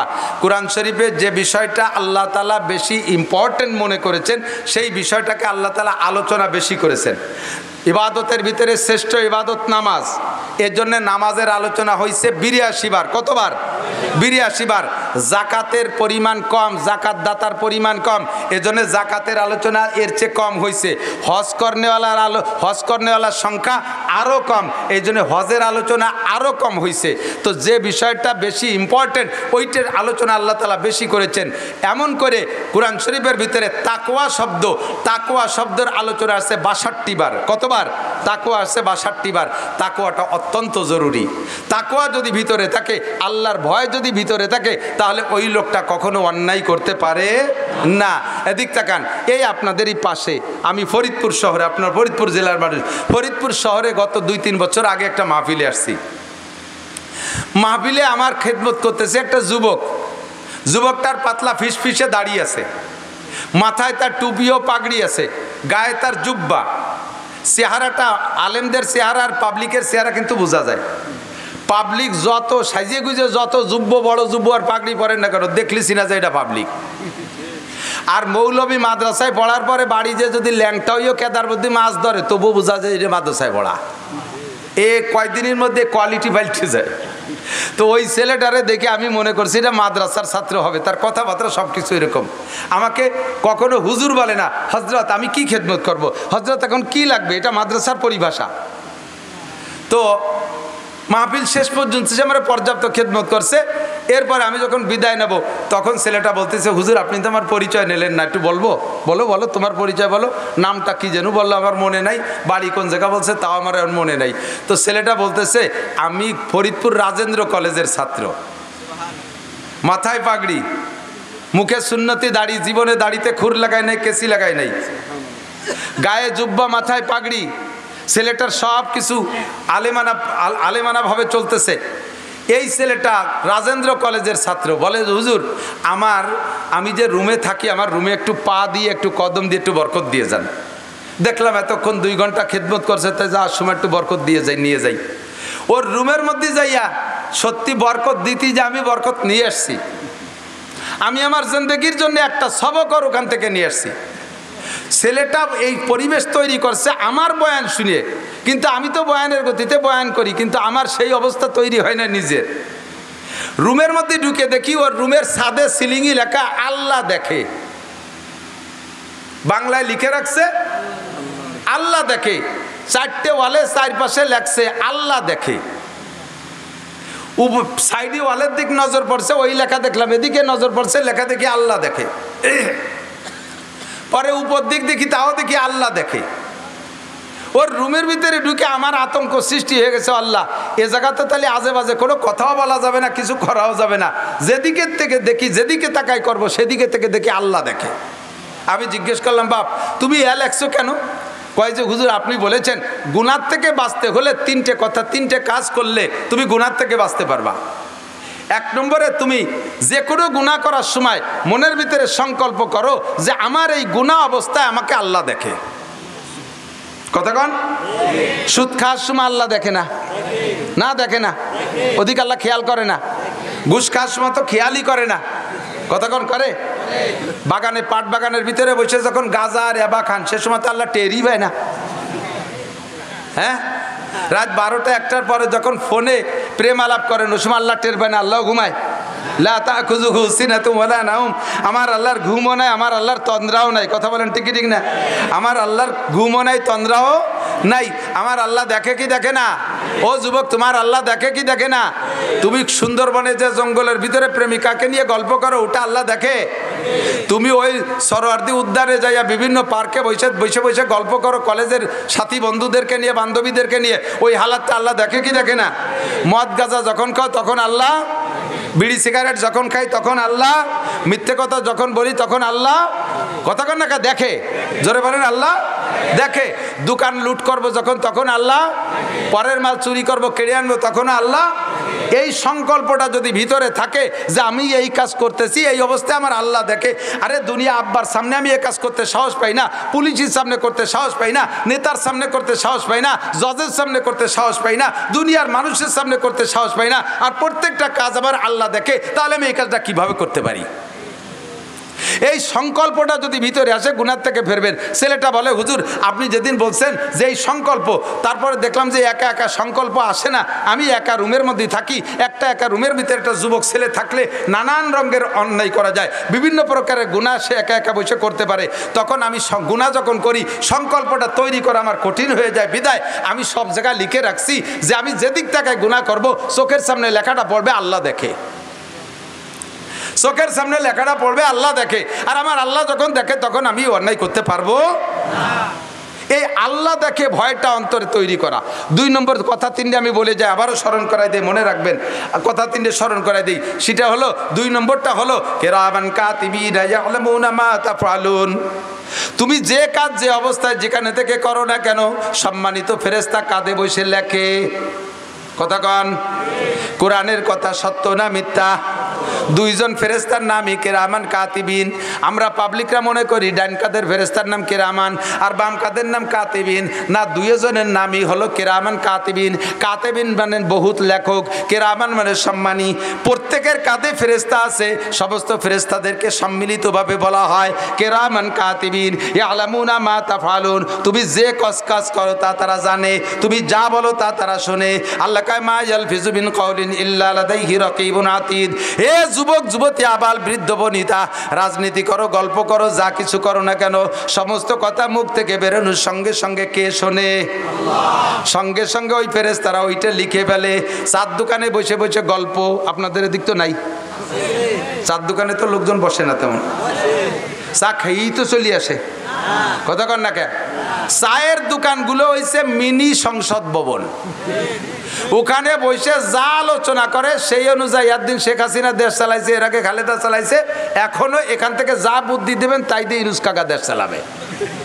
তাই নাকি? তোমার এই ফাও কথা ও পদ্মা পার হয়ে উবার যায় না। ঘন্টার পর ঘন্টা যত ফাও কথা, আজে বাজে কথা, সাথে সাথে কইতে কইতে কইতে কইতে গিবাত শিকায়তের মধ্যে চলে যায়। আছে না গিবাত? আরে মিয়া টের পাচ্ছেন না, শুনতে শুনতে কান তেলছা হয়ে গেছে বলে লক্ষ্য করে শুনতেছেন না। আবার একটু মন থেকে একটু শোনেন গিবাত সম্পর্কে। গিবাত হলো, গিবাত কাকে বলে?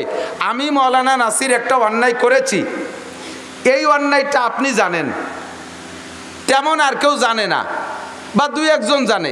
যেই 2-1 জন জানেন, ওই 2-1 জন না জানা মানুষের ভিতরে আমার এই দোষটাই আলোচনা করার নাম হলো গিবাত। আপনি আরেকজনের কাছে বলবেন আমারে খাটো করার জন্য, ব্যঙ্গ করার জন্য, আমার সমাজে তিরস্কৃত করার জন্য আরেকজনের কাছে বলবেন, এর নামই গীবত। আর আমি করি নাই এমন কিছু আমার নামে তৈরি করে বলার নাম হলো অপবাদ। আর অপবাদটা গীবতের চাইতে মারাত্মক। আর গীবতটা কতটুকু অপরাধ? গীবত হলো আপনি যদি গীবত করেন, আল গীবত আসাদ্দু মিনাজ জিনা। প্রথম কথা হলো, আরে এমন শোভা বিটিকে শোনার দরকার ছিল রে, ইন্না লিল্লাহি ওয়া ইন্না ইলাইহি রাজিউন। কারণ এই কাজে বিটিরা বড় মাহের, বিটিরা গীবতের আল্লামাতুল গীবত। আর চার দোকানের মুরব্বীরাও এই গীবতের আল্লামা। বসে বসে দুনিয়ার ভাও কথা কইতে কইতে কইতে কইতে গীবত তো কয়, লাস্টে অপবাদও করে। কতক্ষণ নামাজ পড়ে, মসজিদে নামাজ পড়ে ডাইরেক্ট এদিক ওদিক যায় না, চার দোকানে আগে যাবে, সারা রাত যা গুছাইছে তাই একটু সাপ্লাই দেওয়ার জন্য। সময়ের হিসাব আল্লাহর কাছে দেওয়া লাগবে কি লাগবে না? এই জায়গা যা বলছেন নুরা ফেরেশতারা লেখে কি লেখে না? মা ইয়ালফিজু মিন কওল। একটু ভয় পান। এবার আমি বলি এদিক তাকান। আরেকটা হলো, ভাই গীবত যদি হয় যে, খেয়াল করতেছে না, আমি কি অপ্রয়োজনীয় কথা বলতেছি? সবচেয়ে বড় ইবাদত হলো গুনাহ ছেড়ে দেওয়া। সবচেয়ে বড় ইবাদত কি? গুনাহ ছাড়ার মতো আর বড় ইবাদত নাই। নামাজের চাইতেও দামি গুনাহ ছেড়ে দেওয়া। নামাজ পড়া সহজ, কিন্তু গুনাহ ছাড়া বড় কঠিন। এই গুনার আলোচনাটা একটু করি। সবচেয়ে বড় মারাত্মক, হাতে ধরে নিজে ইচ্ছাকৃতভাবে লস করতেছি। যেমন কিছুদিন আগে মাওলানা হাবিবুল্লাহ মাহমুদ কাসেমি একটা পোস্ট দিয়েছিল ফেসবুকে, খুব দারুণ একটা কথা। কয় জাগায় বসিয়া আমরা মুসলমানরা প্রত্যেকে ইসরায়েলের নামে আমরা মুসলমানরা, আমরা বাংলাদেশি, সারা পৃথিবী যারা বিকাশ ব্যবহার করি, কি করি? বিকাশ ব্যবহার করি। আমরা প্রত্যেকে ইসরায়েলের নেতানিয়াহুর নামে, ইসরায়েলের ইহুদিদের নামে আমরা রেগুলার টাকা বিকাশ করতেছি। অথচ ইসরায়েলিরা আমাদের শত্রু, তাদের ধ্বংস কামনা করি, তাদের নামে আমরা নিয়মিত টাকা পাঠাইতেছি বিকাশের মাধ্যমে। কোনভাবে পাঠাচ্ছে জানি না। কারণ কয় উনি বুঝাই দিলেন, কয় যে বিকাশ যত আছে না, বিকাশে লেনদেন, এই বিকাশে টাকা পাঠানোর ভিতর দিয়ে 1020 টাকা কাটিয়ে নেয় না? এই 20 টাকার একটা অংশ টাকা ইসরায়েলের ফান্ডে জমা হয়। এই বিকাশের পরিচালক হলো ইসরায়েলিরা, এর আবিষ্কারক তারা। একটা ইনকাম এই 20 টাকার থেকে 1% সে জায়গায় চলে যায়। আপনার ইচ্ছায় অনিচ্ছায় যত টাকা বিকাশে লেনদেন করবেন, ওর থেকে 1% সে জায়গায় চলে যাচ্ছে। কাজেই আমরা বিকাশে লেনদেন করি মানে আমরা অনায়াসে বিকাশে ইসরায়েলির নামে টাকা পাঠাই দিচ্ছি। সেম আমরা যখন বসে খোঁজ গল্প করি, তখন নিরিবিলি অনায়াসে হাসি আনন্দের ভিতর দিয়া, মজার ভিতর দিয়ে আমার আমল নামার বস্তা থেকে এক গাদি নেকি যেই লোকটা সম্পর্কে গীবত করতেছি তার নামে আমি অনায়াসে গোপনে পাঠাই দিচ্ছি। পরিষ্কার হাদিসে আসছে, আপনি যার গীবত করবেন ওর যে বিষয়টা আপনি আলোচনা করতেছেন, ধরেন একলা লোক জিনা করছে, এটা আপনি জানেন, ওইটা নিয়ে আপনি আলোচনা করতেছেন। ওই লোকটা জিনা করে যে গুনাহ কামাই করছিল, ওই জিনার গুনাহটা আপনার আমল নামায় চলে আসবে। আর সেই সময় আপনি যে ভালো নেকের কাজ করছিলেন, বা আপনার নামাজ কালামের মধ্যে ভালো ইবাদত যেটা, ওখান থেকে বেশ কিছু নেকি তার সেই জায়গায় যে শূন্য স্থান পূর্ণ হয়ে যাবে। কথা কি বুঝতে পারছেন নাকি? কথা বুঝতে পারছেন? এবার এদিক তাকান। গীবত কেউ যারে মোহাব্বত করে, ভালোবাসে, তার গীবত করে না, গীবত করে শত্রুর। কার গীবত করে? শত্রুর গীবত করে। বর্তমানে বিএনপি আলারা আমলিগালাকে গীবত করতেছে না? আমলিগালা কি বিএনপির বন্ধু না শত্রু? কথা কর না কে? বন্ধু না শত্রু? আমলিগালা বিএনপি আলাকে বন্ধু না শত্রু?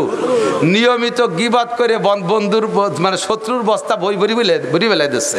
চার দোকানে বসে, যে কোনো জায়গায় বসে, মসজিদি বসে, মাদ্রাসায় বসে আমি করতেছি।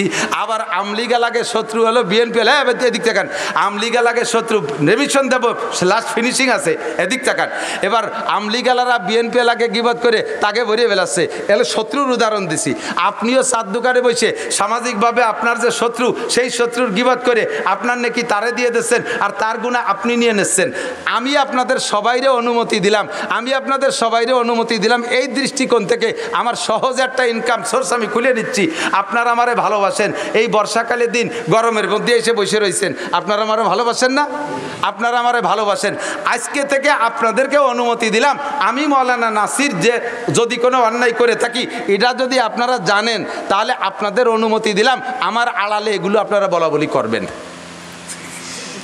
আপনারা আমার একটু গীবত করবেন, পারবেন তো ইনশাআল্লাহ? কথা কয় না রে আল্লাহ? আমি গীবত করার অনুমতি দিছি, করবেন তো ইনশাআল্লাহ? কা করবেন না, আপনারা আমারে ভালোবাসেন, উপকারটুকু আমারে করেন। আমার গিবত করলে আমার গুনাহটা আপনার কাছে চলে যাবে, ওইন থেকে কিছু নেকি এসে আমার আমলনামায় ঢুকে পড়বে। তাহলে আমার একটা লাভ হলো, আপনি আমার বন্ধু হিসেবে ভালোবাসেন, এই উপকারটা আমারে করেন। আমারে করেন না, আমার এই উপকারটা করবেন না। আব্বারে ভালোবাসেন, আব্বার গিবত করেন না। আব্বারে গিবত করলে আব্বার গুনাহটা আপনার কাছে আসতো, আপনার নাকি আব্বার আমলনামা যাইতো, আব্বা আপনার পরম বন্ধু, তার উপকার হইতো। মার গিবত করলে মার উপকার হয়, ভাইয়ের গিবত করলে ভাইয়ের উপকার হয়। এদের গিবত তেমন একটা করি না, গিবত করি যে আমার পরম শত্রু, তার গিবত করে আমার নেকিটা তারে দিয়ে দিচ্ছি, তার গুনাহগুলো আমি নিয়ে দিচ্ছি। এবং বলা গিবত এমনই একটা স্বাদের জিনিস, এ বলতেও ভালো লাগে, শুনতেও ভালো লাগে। দেখবেন আমি যদি গিবত শুরু করে দিই, কদ্দূর যে যদি থামিয়ে যাই, আপনি যে শেষের টুক তো করলি না, তারপরে কি হলো তা তো করলি না, এবার কয় তাহলে গিবত করবো না। হ্যাঁ, গিবত করা জায়েজ কার কার বলে দেই। এবং কোনো কোনো জায়গা গিবত করা ফরজ। জালেম শাসক, জালেম শাসক, ইসলাম বিদ্বেষী শাসক, ধর্মদ্রোহী শাসক যদি হয়, এই শাসকের এগেনস্টে জাতিকে অ্যালার্ট করার জন্য, সতর্ক করার জন্য, তার খপ্পরে না পড়ার জন্য এবং তার থেকে বিমুখ হইয়া ন্যায় নীতিবান দিনদার শাসকের তামান্নায় আশায় এই জালেম শাসকের সে গিবত করা জায়েজ, বরঞ্চ এই মুহূর্তে গিবত করা জরুরি। এমন কোন ধর্মদ্রোহী আসছে, নাম করছে পীরের, অথচ হাজার হাজার মানুষকে এই পীরের নাম দিয়ে ধ্বংস করে দিচ্ছে, মাজার বানাইয়া পুজো করাচ্ছে, সেবা দেওয়াচ্ছে, সেখানে বেদাতি কারবার করতেছে। এরে হাজারো বুঝাই আমরা লাইনে আনতে পারতেছি না। এই মুহূর্তে এই জাতীয় ভণ্ড পীরের আলোচনা করে ভণ্ড পীরের দোষগুলো উম্মতকে জানাই দিয়া উম্মতকে সেখান থেকে ফিরেই রাখা, এই জায়গা বিদাত, এই জায়গা গিবাত করা ফরজ। ওর থেকে জাতিকে ইমান বাঁচানোর জন্য ওর গিবাত করা ফরজ, এই সব জায়গা গিবাত করা ফরজ।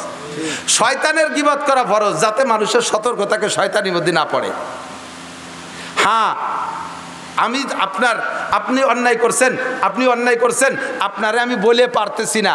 এই জায়গা আপনাকে শাসন করার জন্য যাকে বললে আপনি শাসন হবেন, ওই জায়গা আপনার দোষটা বলা, এটা গিবত না, এটা হলো তাকে সংশোধন করার জন্য।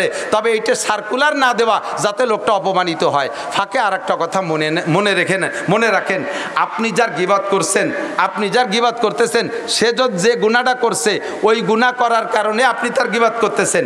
এবার লোকটা যদি তওবা করে ফেলে, লোকটা যদি গুনার থেকে, যে গুনার গিবত আপনি করতেছেন, ওই লোকটা যদি আড়ালে তওবা করে ফেলে, আল্লাহ যদি তার তওবা কবুল করে ফেলে, তাহলে এরপরে আপনি তার সম্পর্কে গিবত করে যাচ্ছেন। আপনি মনে রাখবেন পরিষ্কার সহিহ হাদিসের কথা, যতদিন পর্যন্ত আপনার মরণের আগ পর্যন্ত আল্লাহ তাআলা আপনাকে দিয়ে ওই গুনাহ করাইয়া, ওর চাইতে বেশি অপমান করাইয়া তারপরে আপনাকে দুনিয়ার থেকে নেবে। ফাতাবিরু ইয়া উলিল আবসার, সাবধান, সতর্ক দোস্ত। সময়টা নষ্ট করে ফেলতেছি ঘন্টার পর ঘন্টা। আল্লাহর ভয় যদি অন্তরে থাকতো তাহলে আমি সময় অপচয় করতাম না, আমি নামাজ ছাড়তে পারতাম না, রোজা ছাড়তে পারতাম না। আল্লাহর ভয় অন্তরে নাই বিদায় দাড়ি কাটি, আল্লাহর ভয় অন্তরে নাই বিদায় আমি সুদ খাই, আল্লাহর ভয় অন্তরে নাই বিদায় আমি ঘুষ খাই, আল্লাহর ভয় অন্তরে নাই বিদায় আমি পরের মাথায় বাড়ি মারি, আমি পরের মাল ডাকাতি করে ছিনতাই করে নিয়ে আসি, পরের দোকান পাট লুটে পুটে নিয়ে আসি, পরের ক্ষেতের ফসল নিয়ে আসি, জাগা জমি দখল করি, জিনা করি, ব্যভিচার করি। সব কিছুর মূলে হলো, একমাত্র মূল হলো তাকওয়া না থাকা, খোদার ভয় অন্তরে না থাকা। আল্লাহ পাক রব্বুল আলামিন বলেন, দুনিয়ায় যদি শান্তি পাইতে চাও মার্কা দুইটা বেছে নাও।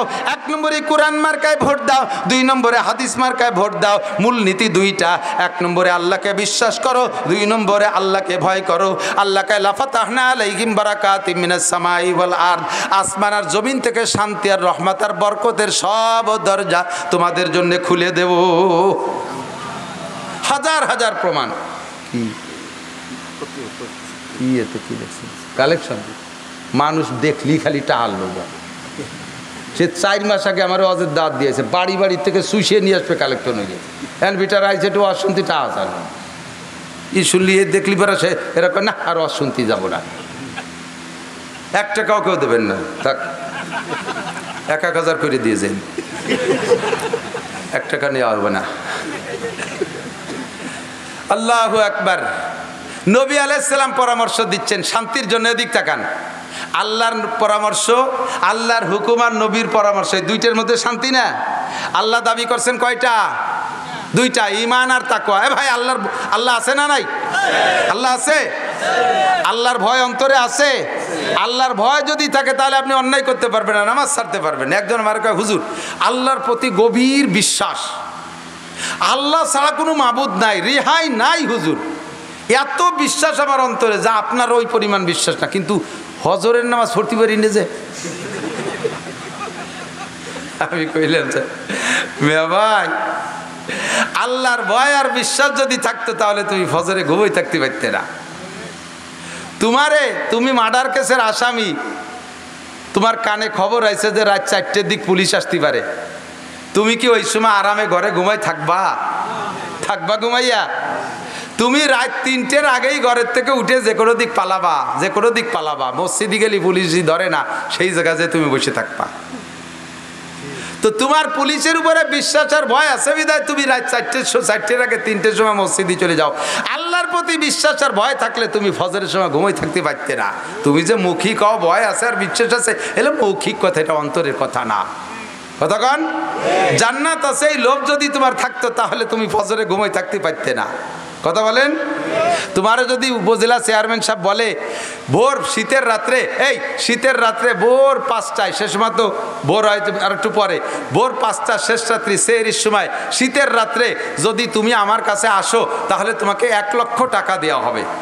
শর্ত হলো ওই রাত্রে আসার সময় তুমি গোসল করে আসবা, গার পানি গামছাই দিয়ে মুছতে পারবা না, কোনো জ্যাকেট ম্যাকেট গায়ে দিয়ে আসতে পারবা না, গোসল করে বিল আড়ি খালি গায়ে হেঁটে আসলেই তোমার 1 লাখ টাকা দেওয়া হবে। বলেন তো কিডা ঘুমাবেন গোসল না করিয়ে? ওই বাড়ি না যেয়ে বসে থাকবেন কেউ? উপজেলা চেয়ারম্যানের কাছে যাবেন, ও আমিও যাব সুযোগ পাইলে, কারণ 1 লাখ টাকা মাত্র। তারপরে নয় ঠান্ডা লাগিয়ে গেলি না 10,000 টাকার ওষুধই খালাম, তারপরে তো 90,000 টাকা থাকতেছে। উপজেলা চেয়ারম্যানের পর বিশ্বাস আছে আর তার এই কথার পর, তার ওই টাকার পর লোভ আছে, এইটা অন্তরে থাকার কারণে শেষ রাত্রি গোসল করে 1 লাখ টাকার জন্য লাইন দিয়ে দাঁড়ায় যাবা। ও দোস্ত, এটাই হলো তোমার প্রমাণ যে তোমার ঈমান নাই, বিশ্বাস নাই, এর জন্য তুমি নাকে তেল দিয়ে ফজরের সময় ঘুমাই থাকো, তুমি শেষ রাত্রে উঠতে পারো না। এটাই হলো প্রমাণ যে ঈমান আর তাকওয়া নাই। কথা বলেন ঠিক কি ঠিক না? আমি যদি ঈমান আর তাকওয়া আল্লাহকে দিতে পারি তাহলে আল্লাহ পাক আমার জন্য রহমত আর বরকত, শান্তির সমস্ত দরজা খুলে দেবে, দুনিয়ার যত শান্তি কামনা করি সব দেবে। আর নবী আলাইহিস সালাম পরামর্শ দিয়েছেন, এদিকে হাদিস মার্কা, আর একটা বলছি না মার্কা হাদিস মার্কার ভিতরে কি বলে? আল্লাহ নবী বলেন, ইজা কানা উমারাকুম খিয়ারাকুম। চমৎকার কথা, এই 1,500 বছর আগে বলে গেছে, আর এই সময় বাংলাদেশে এইরকম সেট হয়ে যাবে টেরই পাই নেই। ওয়াজ করছি অনেক আগে থেকে, কিন্তু এবার হলে একেবারে চোখে আঙ্গুল দিয়ে দেড় বছর হয়ে গেছে। যদি তোমাদের নেতারা হয় ভালো মানুষ, হাদিস সহি হাদিস, ইজা কানা উমারাকুম খিয়ারাকুম, যদি তোমাদের নেতারা ভালো মানুষ হয়, জোরে বলেন কারা? আরো জোরে, নেতারা ভালো মানুষ হয়, খিয়ারাকুম তোমাদের মধ্যে ভালো মানুষ, ওয়া আগনিয়াউকুম সুমুহাকুম, আর তোমাদের ধনীরা হয় দানবীর, গরিব মিসকিন এতিম অসহায় কাঙ্গাল দুঃখিনী বিধবা মাদ্রাসা মসজিদ সব জায়গায় ওয়াকাতরে দান করে ধনী লোকরা। ও উমুরুকুম সুরা বাইনাকুম, আর তোমাদের প্রত্যেকটা কাজ যদি পরামর্শ সাপেক্ষে হয়, মসজিদ চলবে পরামর্শ সাপেক্ষে, মাদ্রাসা চলবে পরামর্শ সাপেক্ষে, সংসার চলবে পরামর্শ সাপেক্ষে, সমাজ চলবে পরামর্শ সাপেক্ষে, স্কুল চলবে পরামর্শের মাধ্যমে, কলেজ চলবে পরামর্শের মাধ্যমে, দেশ চলবে পরামর্শের মাধ্যমে, মন্ত্রীদের যারা যে জায়গার স্টাফ আছে সেই স্টাফের পরামর্শের মাধ্যমে যদি দেশ চলে, আল্লাহ নবী বলেন ফাজাহরুল আরদে খায়রুম মিন বাতনিহা, তাহলে তোমাদের জমিনের পিঠটা জমিনের নিচের চাইতে ভালো, অর্থাৎ বেঁচে থাকা মরার চাইতে ভালো দুনিয়াটা, তখন তোমাদের শান্তির জন্য একটা জান্নাতি পরিবেশ হয়ে যাবে। নেতারা হবে ভালো মানুষ, ধনীরা হবে দানবীর, কাজ চলবে পরামর্শ সাপেক্ষে, কোনো জায়গা কোনো দুর্নীতি থাকবে না, সব জায়গা শান্তি আর শান্তি চলবে। পক্ষান্তরে হুজুর বলেন, ওই ইজা কানা উমারাকুম শিরারাকুম, যখন তোমাদের নেতারা হবে খারাপ, নবীর ভাষায় বলেন নেতারা হবে খারাপ, জোরে বলেন নেতারা হবে খারাপ। কাকে বলে?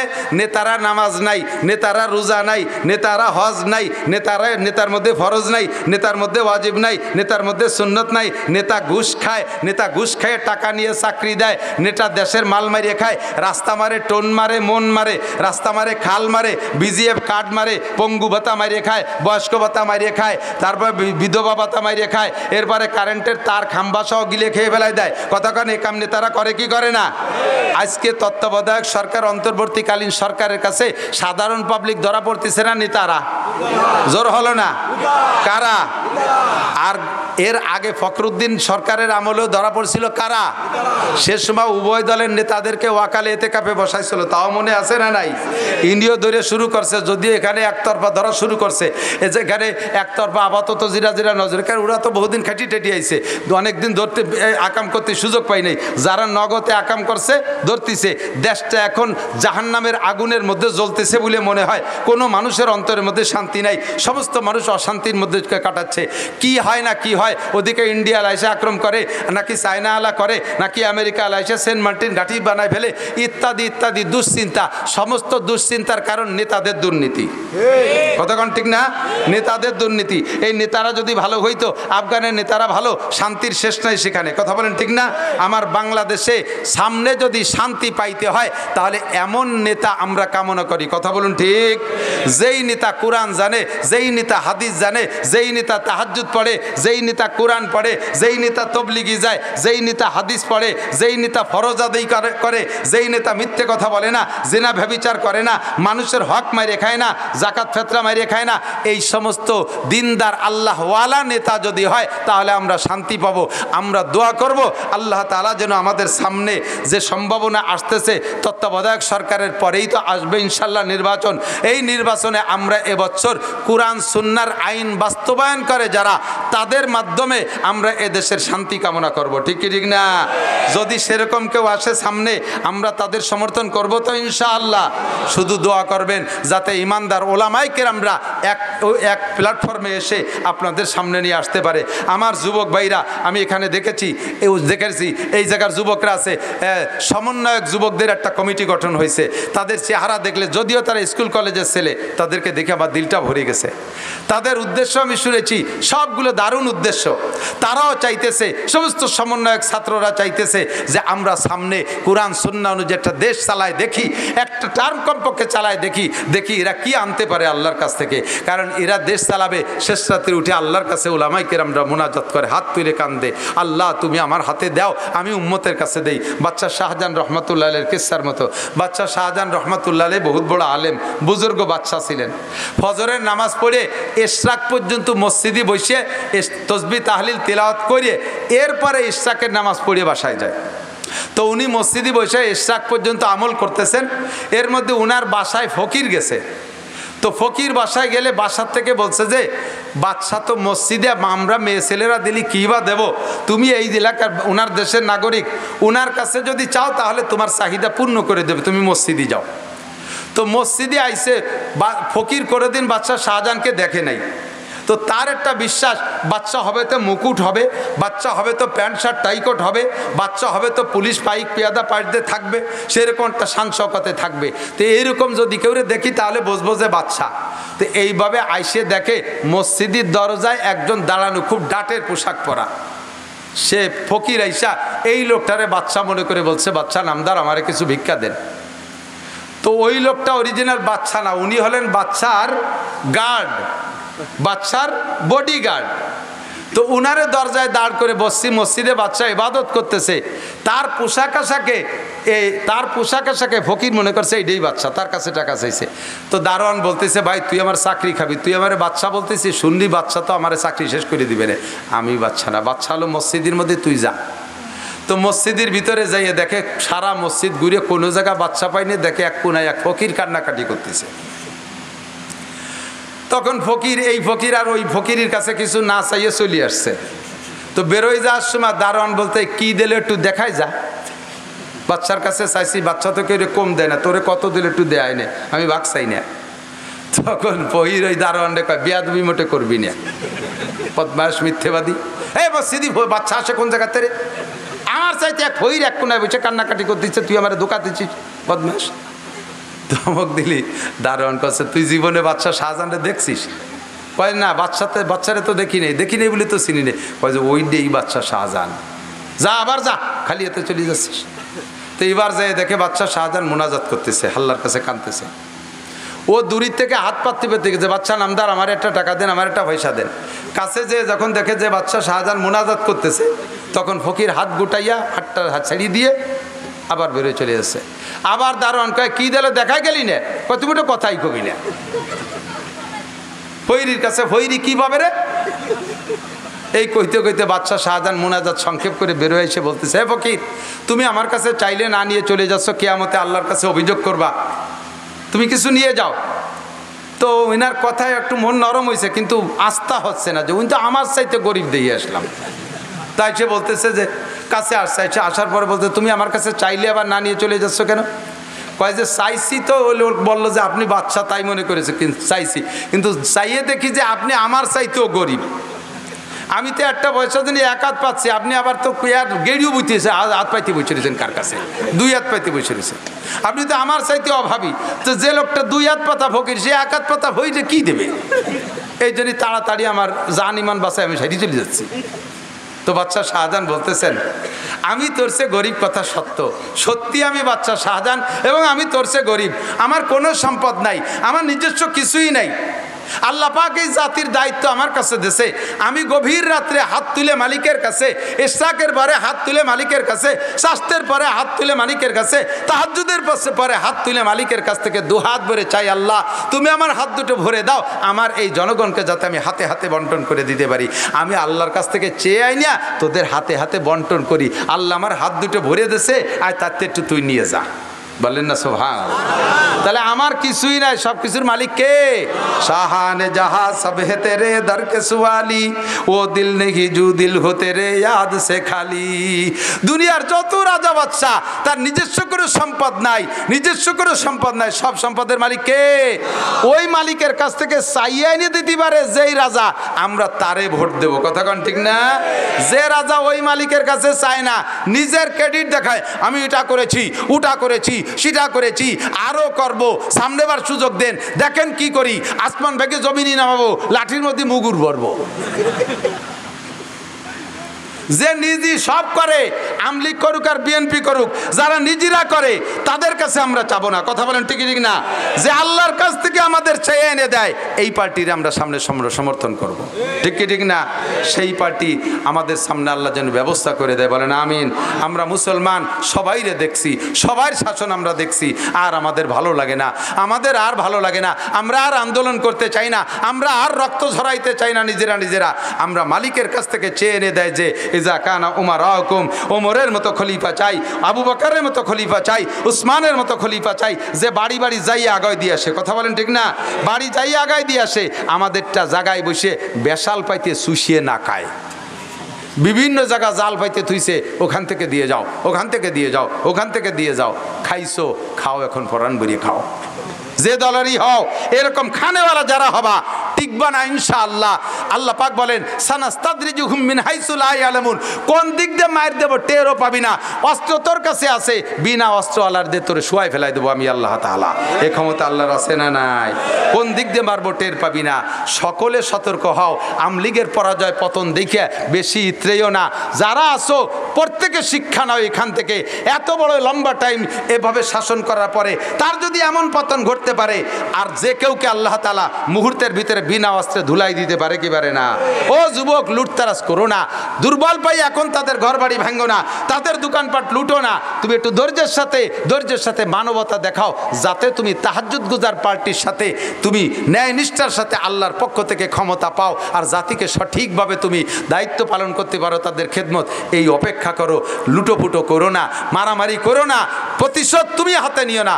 যদি কোনো বিষয়ের প্রতিশোধ তুমি হাতে নাও, তুমি কি প্রতিশোধ নিতে পারবা? আর প্রতিশোধ নেওয়াটা যদি নিজে না নিয়ে মালিকের কাছে ছেড়ে দাও, তোমার পর যে অন্যায় করা হয়েছে এর প্রতিশোধ এমন সুন্দরভাবে নেবে, তুমি তখন দেখে আনন্দ ও ভরপুর হয়ে যাবা। ও আল্লাহ, আমি তো এরকম পারতাম না। বাস্তব একটা ঘটনা শোনাই। হুসাইন আহমদ মাদানী, কষ্ট হয়ে যাচ্ছে না আপনাদের?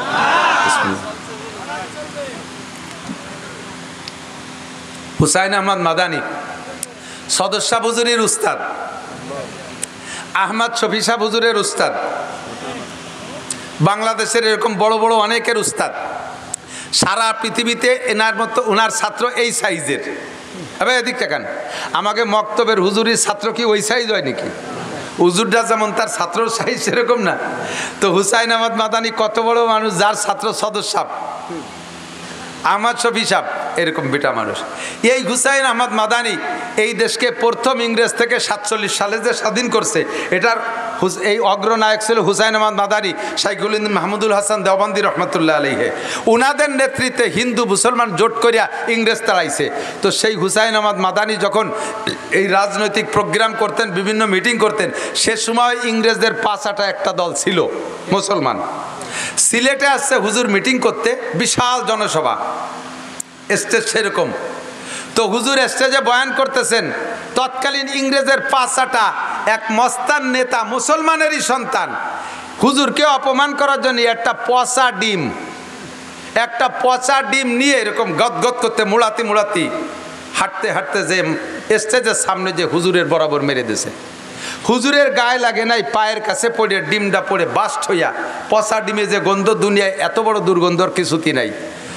স্টেজটা গন্ধ হয়ে গেছে, সকলে কষ্ট পাইছে। মোটামুটি তাৎক্ষণিক পরিষ্কার করে হুজুর বয়ান চালাই গেছেন। কিন্তু হুজুর বললেন, এই ওই ছেলেটারে তোমরা একটা থাপ্পড় দাও, ও একটা ডিম মারছে না, ও আমার একটা ডিম মারছে, তার বিচারটা আমার পক্ষ থেকে করি, ওরে একটা থাপ্পড় মেরে দাও কেউ, তাহলে বিচারটা আমার পক্ষ থেকে হয়ে যাক।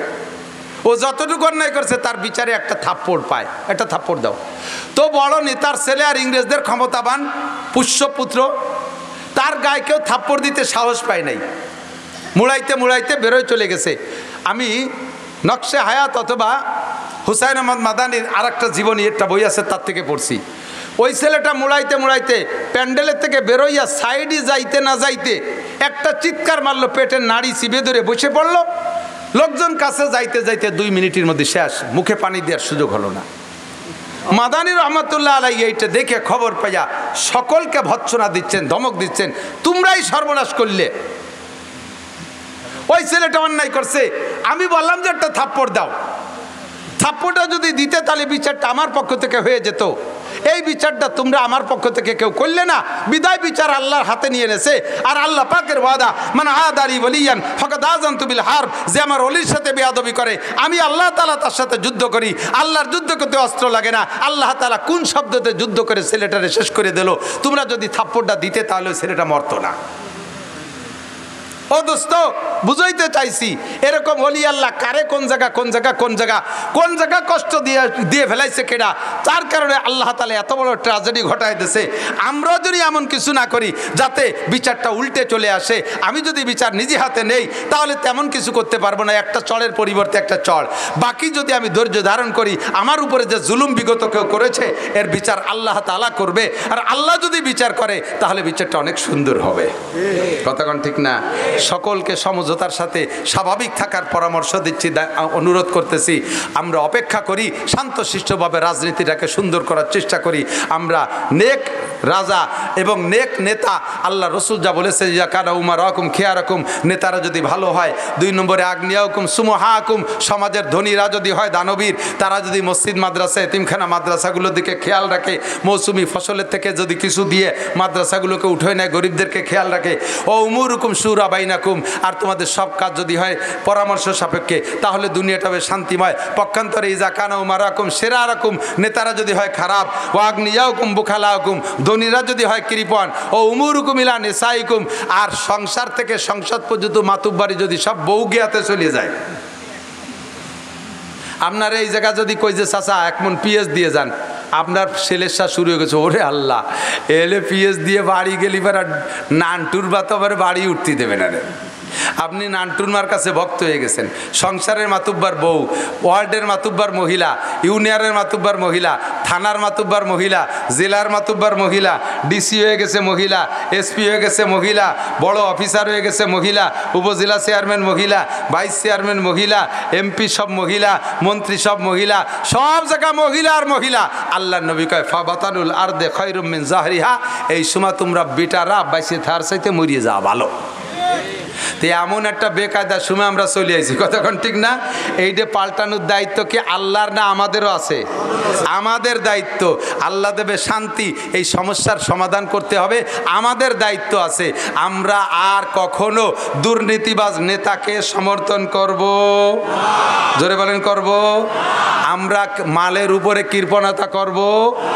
পেঁয়াজ রসুন পাট মাট যা হয় তার কিছু ওসর জাকাত দেবেন তো ইনশাআল্লাহ? টাকা হইলে জাকাত দেবেন তো ইনশাআল্লাহ? আল্লাহ পাক আমাদের তৌফিক দান করে। মাতুব্বারি বউ গিয়াতে দেব না, আমরাই করব। মা বোনরা মাতুব্বারি নেওয়ার চেষ্টাও করবেন না।